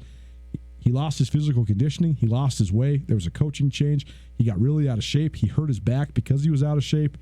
And then this year, he's finishing so strong, man. He lost 40 pounds. He re-won his starting job back. It's like Cy Sermon told me earlier this year. If you're going to make a 30 for 30 about anybody on the team, Angel Villanueva is a guy to make the 30 for 30 about. Meanwhile, Cy Sermon comes to Montana as a 3-star linebacker out of Wenatchee High School. He's got rich football lineage. Grandfather played at UW. Dad and uncles played in various Big Sky schools.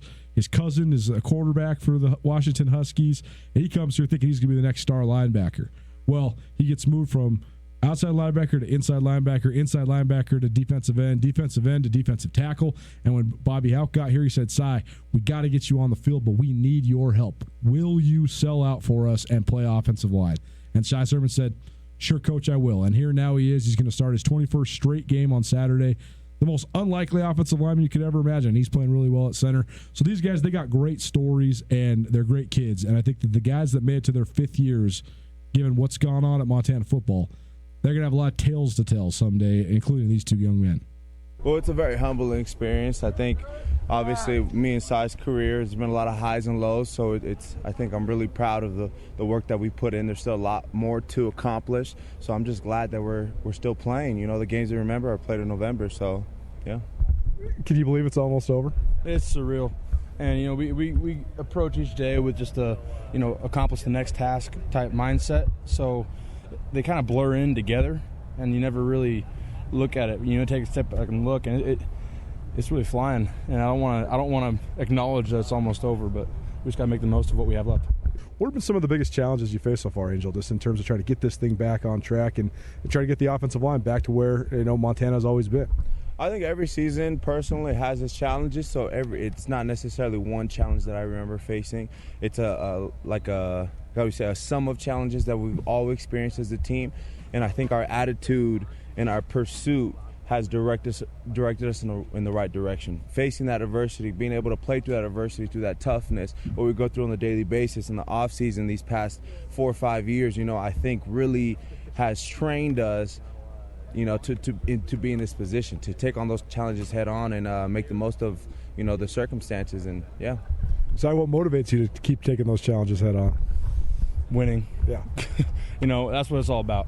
That's why we do this. We want to win. That's the point of playing football. Everyone here, is a competitive person by nature. Otherwise, they wouldn't be here. So that's why we come in here every day. and that's why, I feel like we're getting some results this year is because last year, that was not fun. Right. So all off season, you got that fire burning. What are we going to do to make sure that never happens again? To make sure we, make the most out of this coming season, and that right there was my motivation. How are we going to right the wrong and do this right? It's impossible to ignore the winning tradition around here. Holding the rope and maintaining that standard, how important is that to you? Well, it's everything. Like you said, that's what this university is about. This program is about. It's about winning, bringing guys to the next level, a championship mindset, not even just on the field, but in the classroom and as a person, as an individual. So just upholding that standard, it's a great honor, and it's a privilege to be able to wear this jersey. It's not a right. And so I think that's the most important thing that I think a lot of us understand, that this is a privilege to wear this jersey. And so we approach every day with such an attitude that, that honors that tradition in the past, and hopefully sets it up for the future. What do you initially think just about this matchup with Weber State? I mean, this is what you sign up for to be a Grizz. Games like this, big-time showdowns with a lot on the line and in front of 25 or 26,000 rabid fans. That's what it's about. That's why we all signed up. So, I'm excited for it. I'm excited for every game. But, it's cool to be in a position where, you got something to play for, and we're all really fortunate that we put in the work to get here, and I think work continues. They're a good team, so we got to keep prepping because it's gonna be a good game. Sermon, Angel, Villanueva, the offensive line. 40% of the offensive line for the seniors. Montana Grizzlies. That's right. Excellent work there. Fun to hear from both of those guys. Why is this fun? Why do you stick it out? Winning. Pretty good answer.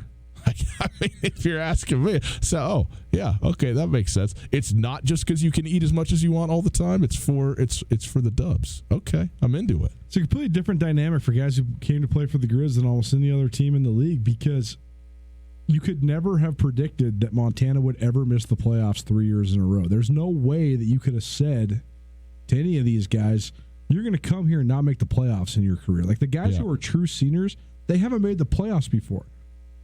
That has not happened for any Grizz player since the late 1980s, where they've gone a full 4-year stretch without making the playoffs. Mm-hmm. So I do think that winning becomes contagious. Learning how to win becomes widespread amongst the team, and I think that these guys have turned a corner. We'll see if they can continue it, but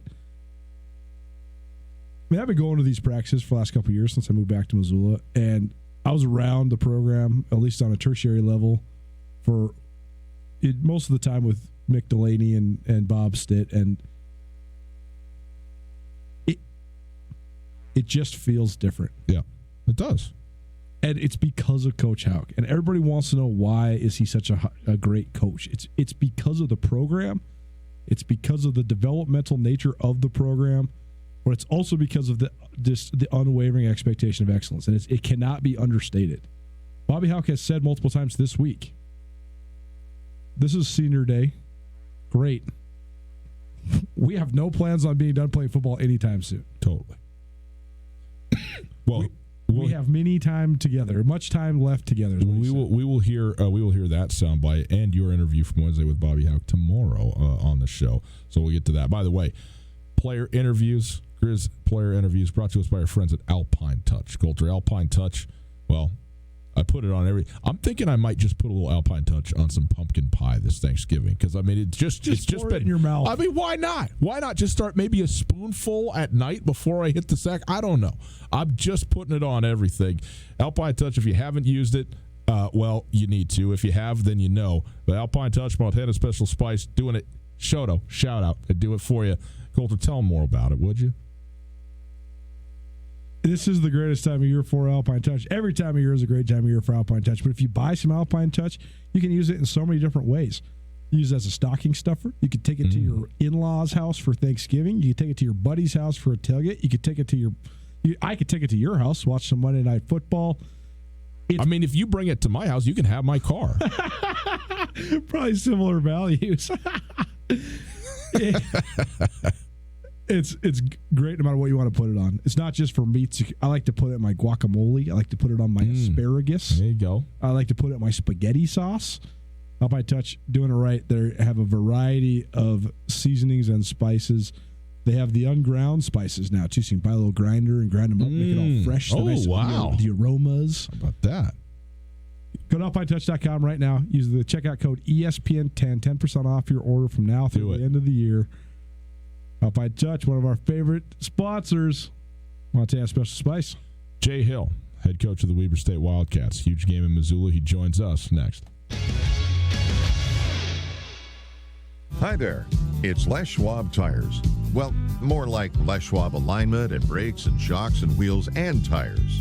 Now, some tire places don't offer all that. They only sell tires. And we're not sure how they sleep at night because all those services affect things like steering and stopping. That's why we offer more than tires to help keep you safe. Stop by or book an appointment at leschwab.com. Les Schwab Tires, doing the right thing since 1952. On Russell, across from the fairgrounds. Black Friday is coming, and for the hunter or gun enthusiast on your list, the best Black Friday sale is once again at Selway Armory. Selway Armory's annual Black Friday sale is the stuff of legends, with tons of inventory at and even below cost. Put Selway Armory on your schedule and get there this Black Friday and Saturday for the sale of the year on firearms, ammunition, and accessories. Get to the store at 2825 Stockyard Road, Unit E6 behind IHOP on North Reserve. Selway Armory's Black Friday sale, the best there is.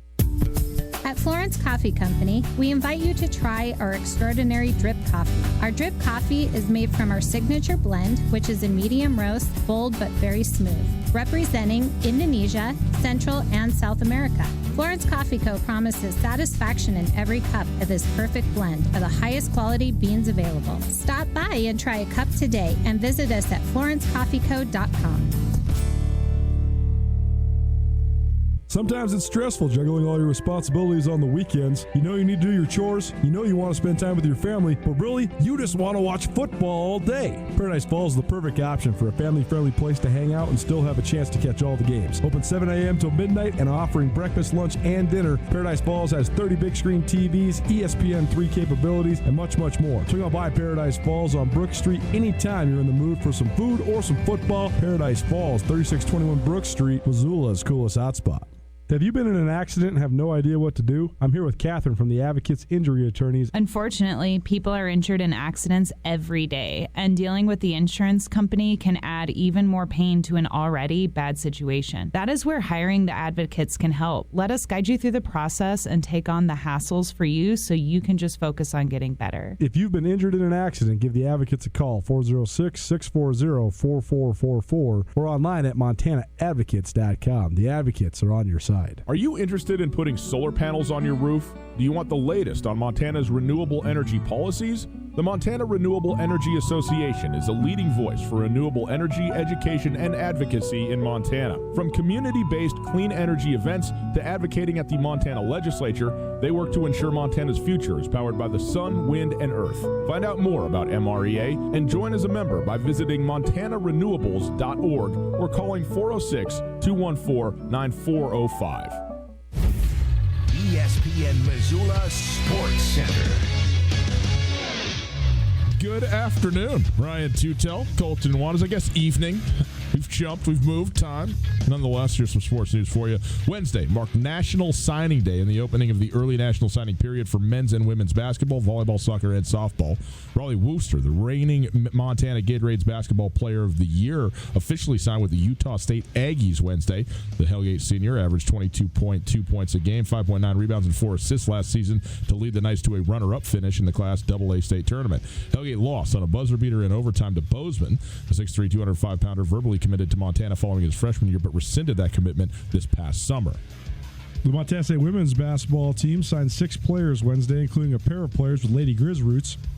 Lexi Deeden, who's a Missoula Sentinel senior, whose mother, Dawn Silliker, played at Montana, signed with the Bobcats, as did Leah Beatty, the daughter of former Lady Grizz standout Kelly Pilcher.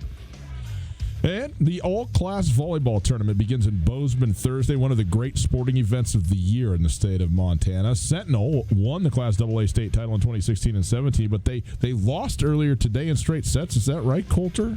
The Sentinel Spartans volleyball yes, team? lost in 3 straight sets to Billings West. Billings Central is in search of a three-peat. Class B Huntley Project, they've won 11 of the last 13 at the Class B level, and Class C Belt is looking for their third in 4 seasons.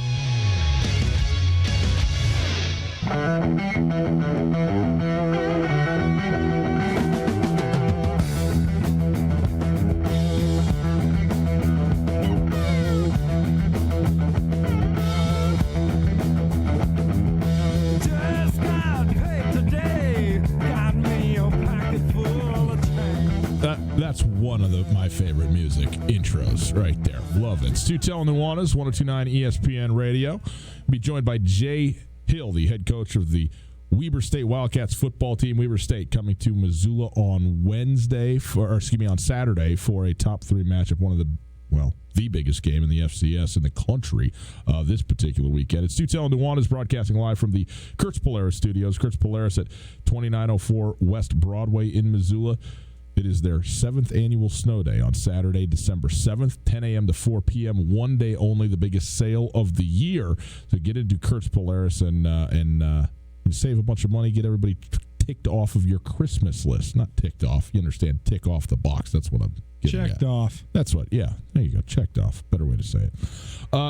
Coulter, when we get Jay Hill's going to join us here in just a couple of minutes, so we'll get to him as soon as he's available. But when you look at this game, we talked about this game from a sort of a program trajectory standpoint in the last segment and spent a lot of time, what does this game mean for Montana specifically and so forth and so on. But when you look on the field and you look at what Weber State does well, what Montana does well, just quickly, a couple quick hitters. What do you see? What do you think about the matchup football-wise?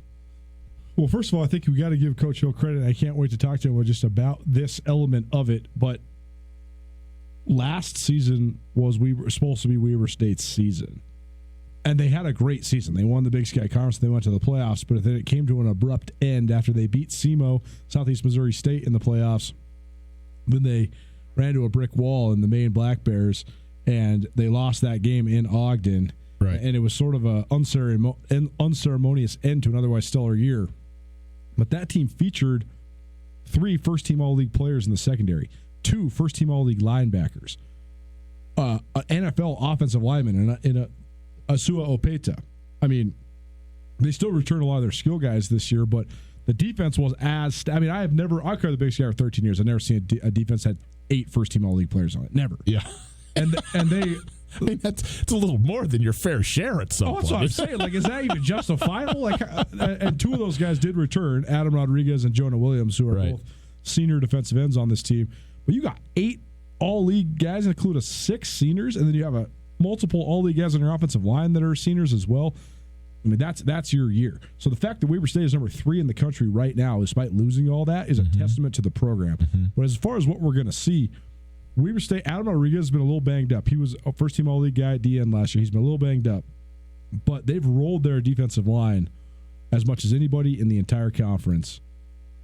They play 8 or 9 guys up front defensively, and there's no real drop-off between them. I mean, the best testament to it is Adam Rodriguez first got hurt right before the Idaho game. He did not play in the Idaho game. George Tarlis got his first career start. He had 2 strip sack fumbles and was the defensive player of the week in the conference. In his first career start. Subbing in for the arguably best strong end in the league. I mean, that's where their depth is at. The guy who's next is just as good. So I think Jonah Williams, George Tarlis, and Adam Rodriguez are going to be 3 of the most physically imposing linemen the Grizz have faced. So that's going to be a key battle to me. Weber's defensive front versus Montana's offensive line. Have they improved at the level that you'd hoped they've improved at if you're Montana? And on the other side, how does Weber State fly to the football? On the other side of the ball, how does Jake Constantine handle the atmosphere? Weber State's quarterback. Is Josh Davis available or not? He went down with what looked like a head injury last week against North Dakota. So I think that there's the way Weber State operates on offense. They get big chunk plays. They use their receivers as big play guys. Rashid Shaheed, Devin Cooley. Those guys are not going to be, the 8 catches for 88 yards type of guys. They're not like Jeff Cotton where you force feed them the ball. These guys are like 3 catches for 120 yards, including a 65-yard touchdown. Right. They're going to get big chunk plays. But Weber also, when they have the ball, it's funny because they have such a reputation as a physical downhill run team, but they run most of their stuff out of the gun spread.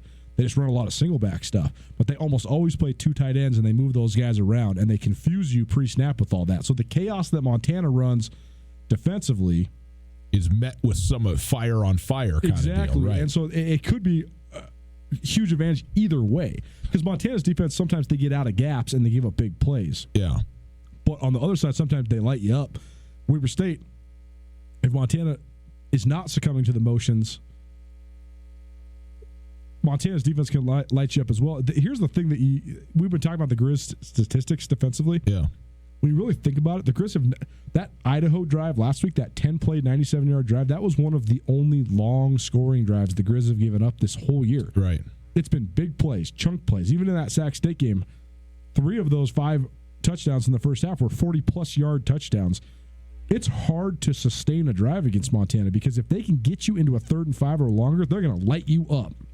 And that's going to be a key matchup to watch as well. You know, you talked about we touched on this earlier, and of course we just heard from a couple of offensive linemen for Montana, Cy Sermon and Angel Villanueva in that last segment, and they are significantly improved. You talked about the regression and then the renewed progression that Angel Villanueva has made over his career, and he's finishing very, very strong.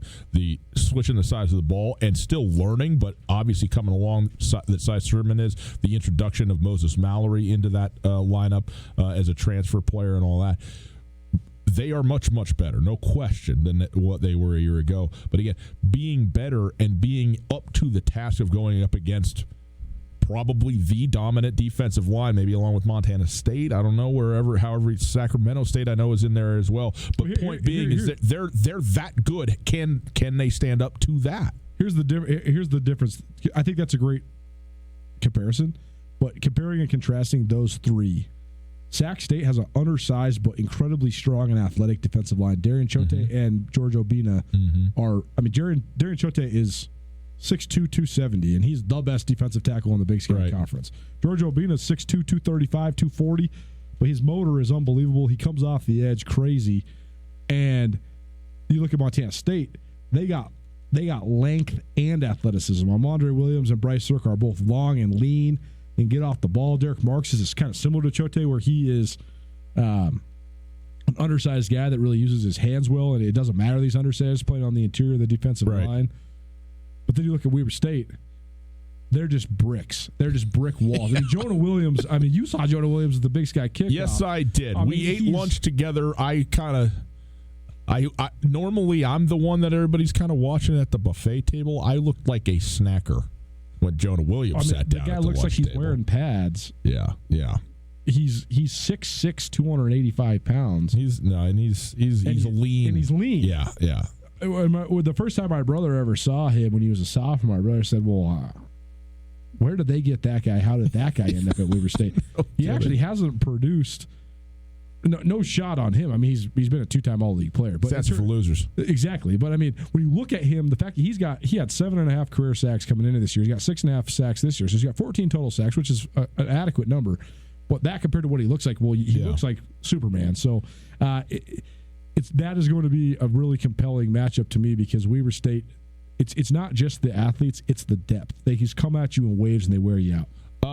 Couple things quickly. So it looks like practice maybe run a little long in Ogden, and so we'll see if we will hope to get Jay Hill on the other side of this break and talk to him for a couple minutes at least if we're able to do that. So we'll continue to effort him. Want to let you know real quick, the winner of our Grizz ticket giveaway at All Day Grizz, the big winner. So congratulations there. Thanks for sending in the pictures. Some really good pictures at Joe K406 and at MT GrizzFan37, all contributing to we're in the finalists, final categories for us on this thing. So it's fun to do. We appreciate that and had a lot of fun on the social medias at 1029 and at 1029 ESPN, on Twitter and Instagram. Take a quick break. We'll come back. If we can get Jay Hill, we certainly will, but we also got a bunch of stuff to get to. Thursday night football forthcoming. Is this the first game I'm finally going to get to watch in 4K? I'm overly excited about this, like stupidly so. We'll see. I'll report back to you tomorrow. We'll talk about it right after this. Hey, it's winter. It gets dark early. It's dark right now. You need to be able to see in the dark when you drive. No doy. That's what your headlights are for. But sometimes they don't work well, especially when you have that muck on your headlights. Go to Shine Auto Detailing right now. This week only. We're talking about tomorrow ends this, people. Half price headlight restoration. Normally $70, $35. Okay, tomorrow. Go to Shine Auto Detailing. Make an appointment right now. You can go online, MissoulaAutoDetailing.com, or just Google it. Go to the one with the most reviews. It'll take 20 minutes or less. You'll be able to see out of your headlights. What a concept that is. And you can drive safe this winter with a headlight restoration from Shine Auto Detailing. Make the appointment right now. Do you know what's at stake after a car accident? Not only will you have to deal with pushy insurance companies, auto repair shops, endless doctor's appointments, and dozens of unforeseen problems, but also your normal day-to-day life. I'm Coulter here with Catherine from the Advocates Injury Attorneys, and she knows how hard this can be. That's right. And with all of that, it can seem tempting to take the quick settlement that the insurance company is offering. But I can tell you from experience that it is not going to be a fair amount. I see it all the time where someone has settled with the insurance company and months later realizes that they still have pain from the accident, and now they're having to pay those bills out of their pocket. I don't want that to happen to anyone. So what should our listeners do, Catherine? Give us a call and discuss your situation with an attorney. The call is free and we'll gladly talk about your situation with you. If you have a case that we can help with, you will owe us nothing out of pocket. We actually make the insurance company pay for us to help you. There you have it. Call the Advocates at 406-640-4444 or go online, MontanaAdvocates.com. You deserve the Advocates on your side. Katie O'Keefe's has been a neighborhood favorite in the corner of the Stevens Center for years. But if you haven't been into Katie's lately, come on in and make sure to turn left. The downstairs bar is completely remodeled with one of the biggest, best spaces anywhere in Missoula to watch games, play games, and hang out with all your friends. Katie O'Keefe's is your horse racing simulcast headquarters in Missoula. Come into Katie's and turn left for cribbage, darts, pool, and much, much more. Katie O'Keefe's, where the cocktails are always cold and the people are always friendly.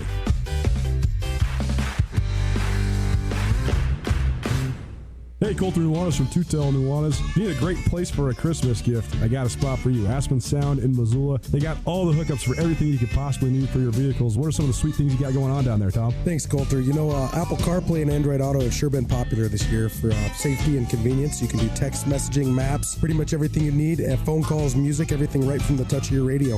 We also have remote car starters, as you know, and window tint. Lots of goodies at a great price. Come on down and see us. Feel the music at Aspen Sound. This is Mike Nugent with Berkshire Hathaway Home Services. Berkshire Hathaway provides Western Montana with full-time real estate professionals for you whenever you need us. Our reputation as the state's most knowledgeable and available real estate group has helped build unmatched trust in the Garden City and statewide. If you have been thinking of making a real estate move in the short or long term, give me a call. No pressure, no expectations. Just professional opinions and service at whatever pace you are comfortable with. Give me, Mike Nugent, a call today, 531-1802. And remember, every question is good to ask. Designed to save lives and prevent crashes, the Montana Department of Transportation is busy designing the Stevensville Safety Improvements Project on Highway 269, one of Montana's most dangerous highways. The community is warmly invited to ask questions, share thoughts, and meet the design team, as they will be working for Morningstar Caffeine and Cuisine in Stevie from 9 a.m. till 1 p.m. on Thursday, November 14th, 21st, and December 5th. Call the project hotline for more details at 406-207-4484. Tootell and Nuanez on 102.9 ESPN Radio for Missoula.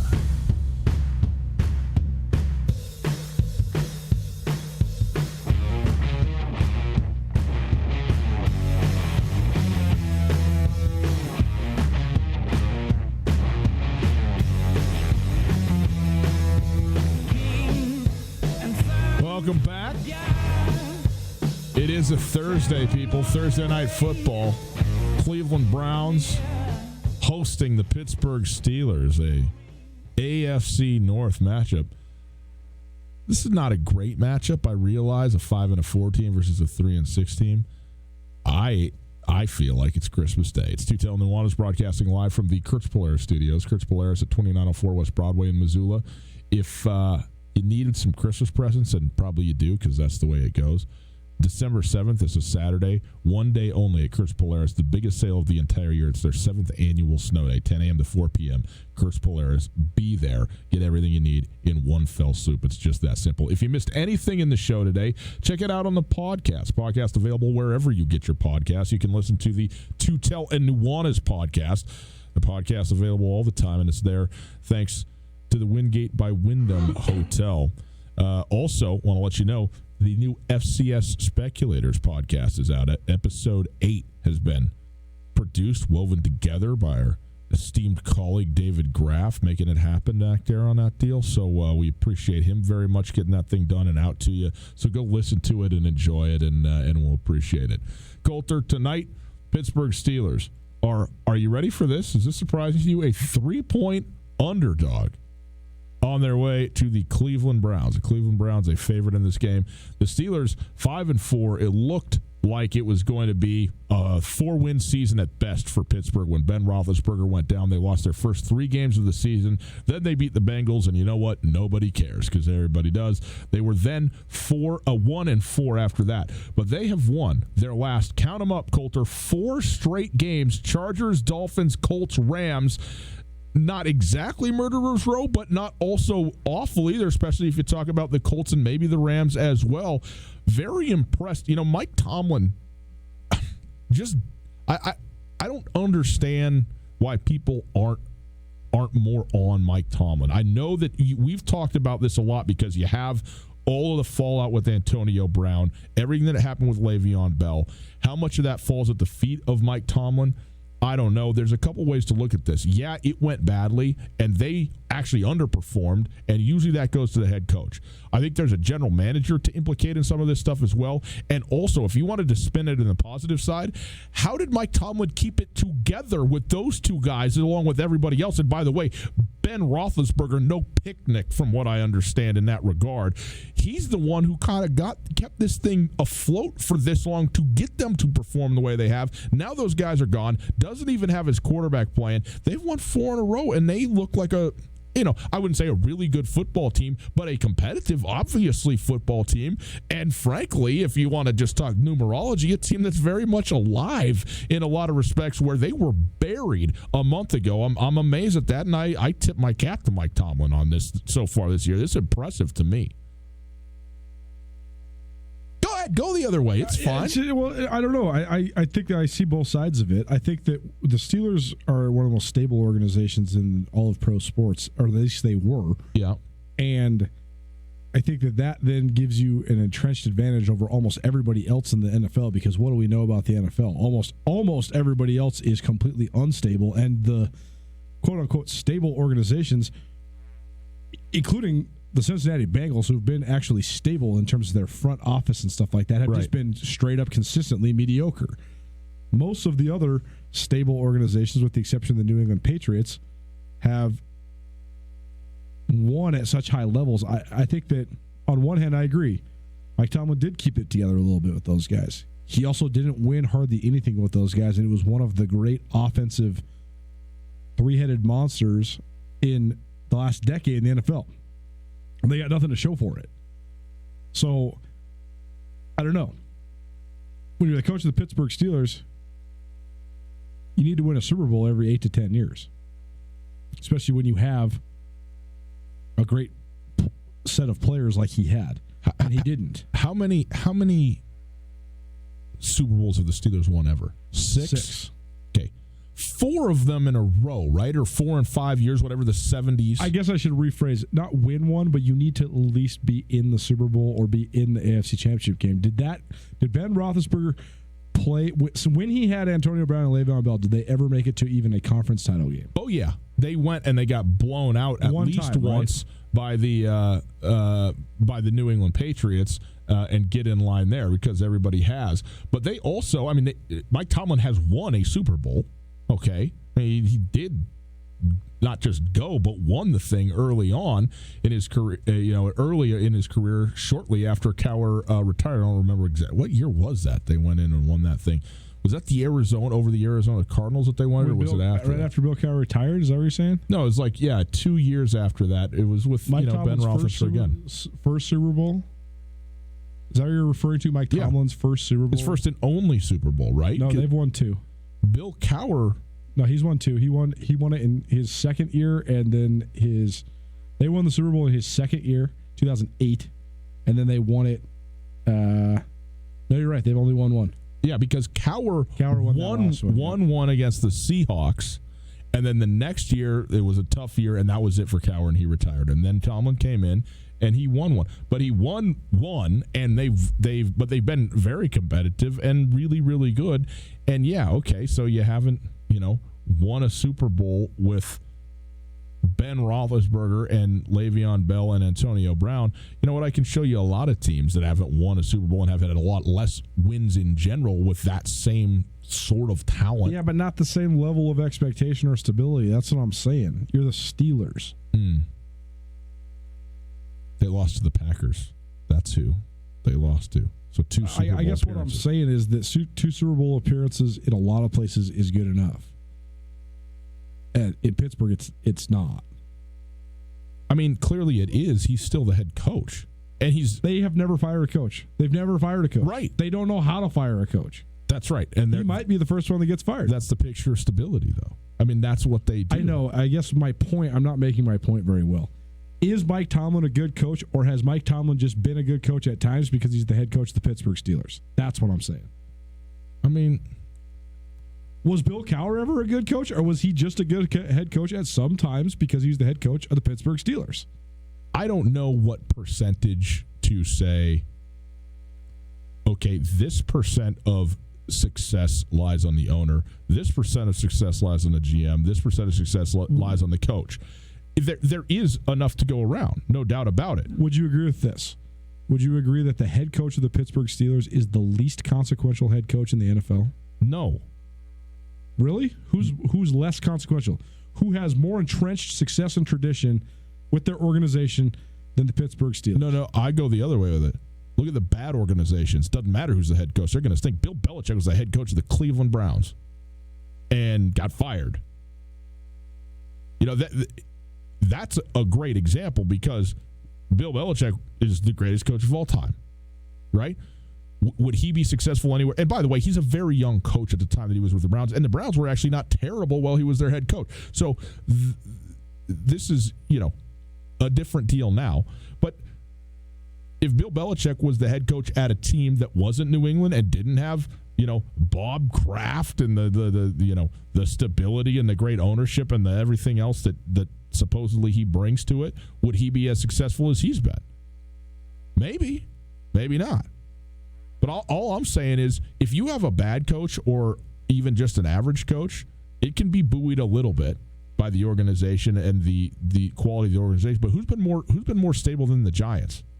They go get Ben McAdoo, and it's a dumpster fire that they still haven't gotten out of. And so it's everybody rowing the boat, as it were. Yeah, but the difference is that the Giants went in the tubes when their owner died. The same family still owns the Steelers, right? It's the same family that owns the Giants, too. I mean, Dan Rooney just passed away maybe 2 years ago for Pittsburgh. Maybe it's going to be tricky. Maybe it just swirls down just like the Giants do. I think you're selling it short. I really do. It's Tootell Nuanez, 102.9 ESPN Radio. So we will try and get to we'll see if we can get Jay Hill perhaps tomorrow. It sounds like the preparation, understandably, Coulter, probably coming before you and me. I mean, I don't know. I don't know where his priorities lie. Well, they got an indoor practice facility, so they can go as late as they want. Exactly. Well, I mean, this is great. On a day like today, would you rather practice inside or outside? I'd rather be outside, man. Well, yeah, but you're not Southern California guy living in Utah. Well, and no, I'm not talking. I mean, I don't know what it's like, but here it's nice right now in Western Montana. It's mild, enjoyable. You put the pads on. That's what, plus 7-8 degrees for sure. You lived in those things longer than I ever did. It's just going to be so interesting to see the way it impacts football, especially for the schools like Weber State that practice indoors and play outside. Because North Dakota State practices indoors and plays indoors. They're indoors all the time. University of North Dakota is always indoors. The indoor practice facility, to me, I mean, you're going to play football 200-plus times per year as a college football player, and only 11 of them are guaranteed games on Saturdays. The rest of the time, you're just practicing against your team. Yeah. And it is a gigantic recruiting pitch to be able to go to a kid in San Diego or L.A. and be like, hey, man, you do not have to practice outside in Utah in March, in Bozeman in March, in Missoula in March. But there's been all this talk about Montana State needing indoor practice facilities. Montana State are not building indoor arenas. That's not happening. No. The Grizz are playing outside. Yes.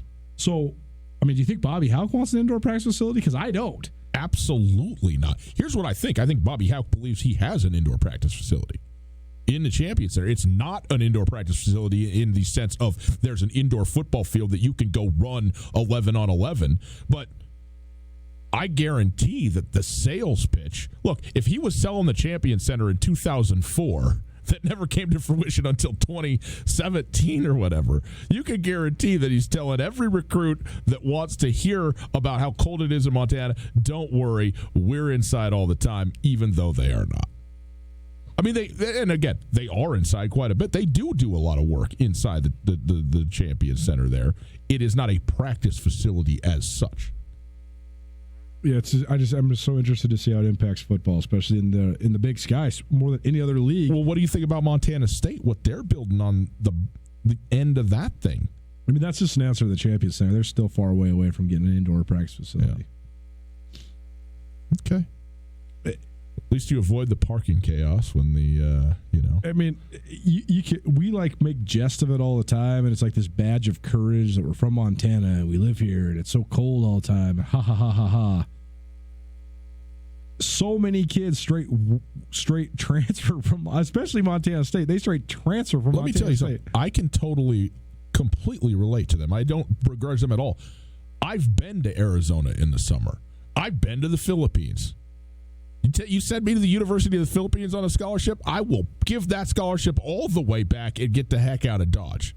You're going to have a very cantankerous Tootell on your hands. You get the heat and the humidity going. No, thank you very much. So I imagine that when that somebody from that sort of climate comes here to Montana, the feeling is mutual, right? The feeling is mutual. Boys and girls, Tootell Nuanez, 102.9 ESPN Radio. SWX Montana Television. Again, Thursday Night Football tonight. Coulter, we didn't even make a pick. Steelers with the least consequential head coach in the NFL. Find another one. Huh? Find another one. They're all consequential. All of them. But he's the least consequential. No. It's false. Adam Gase. How? No, that's not true, though, because the Steelers have had they've had pretty much the same identity for 50 years. Mm-hmm. And it has nothing to do with the head coach. Yeah, but everybody else, every other head coach has put his stamp on. The remarkability of being able to maintain that consistency when the difference of person that is coming through in 1965 and 2019, that is remarkable. It is, and it has nothing to do with the coach. No, it has everything to do with him. Everything. He actually might have just swung me right there. Browns -3. Who you got at home? I hate the Browns this year. I love that they're sucking and making you seem so wrong. Steelers. Give me the Cleveland Browns. Baker Mayfield, overrated. And Odell Beckham. That's why I'm 2-7 in my fantasy league. Stop crying. Shut up and play, bro. Man, we got salty here at the end. Boys and girls. And I've been salty all day. Have a wonderful Thursday. I certainly will. I don't know about this, man. We'll see you tomorrow. Gather your friends and family and join the Montana Club for their annual Thanksgiving feast, featuring succulent oven-roasted turkey or tender, juicy prime rib, and all the mouth-watering sides. And don't forget the pie. Enjoy home-style pecan, pumpkin, or pumpkin cheesecake to top off your meal. Thanksgiving feast starts at 11 a.m., and they'll also offer their full menu as well. Open 8 to 7 Thanksgiving Day. The Montana Club on Brooks and North Reserve, Missoula. Alpine Touch has been part of the fabric of Montana for more than 60 years. Decades ago, Russell Street started selling his touch of magic in whitefish. Years later, Alpine Touch's all-purpose seasoning remains a favorite. It's tailgating season, and there's no better way to spice up your grill before a Grizz game than with Alpine Touch. Go to alpinetouch.com now and use the checkout code ESPN10 for a 10% discount on your order. Alpine Touch is here to keep your mouth watering all football season. Alpine Touch, Montana's special spice. No matter how far you may go, there's always one just down the road. Down Pump, ooh, pump it up. Town Pump has a great selection of wines. Right now, you can pick up a bottle of Barefoot Bubbly 750 milliliter, only $8.99, and Liberty Creek wines 1.5 liter, only $7.99. Stop by your local Town Pump and check out their wine selection for yourself. There's one right down the road.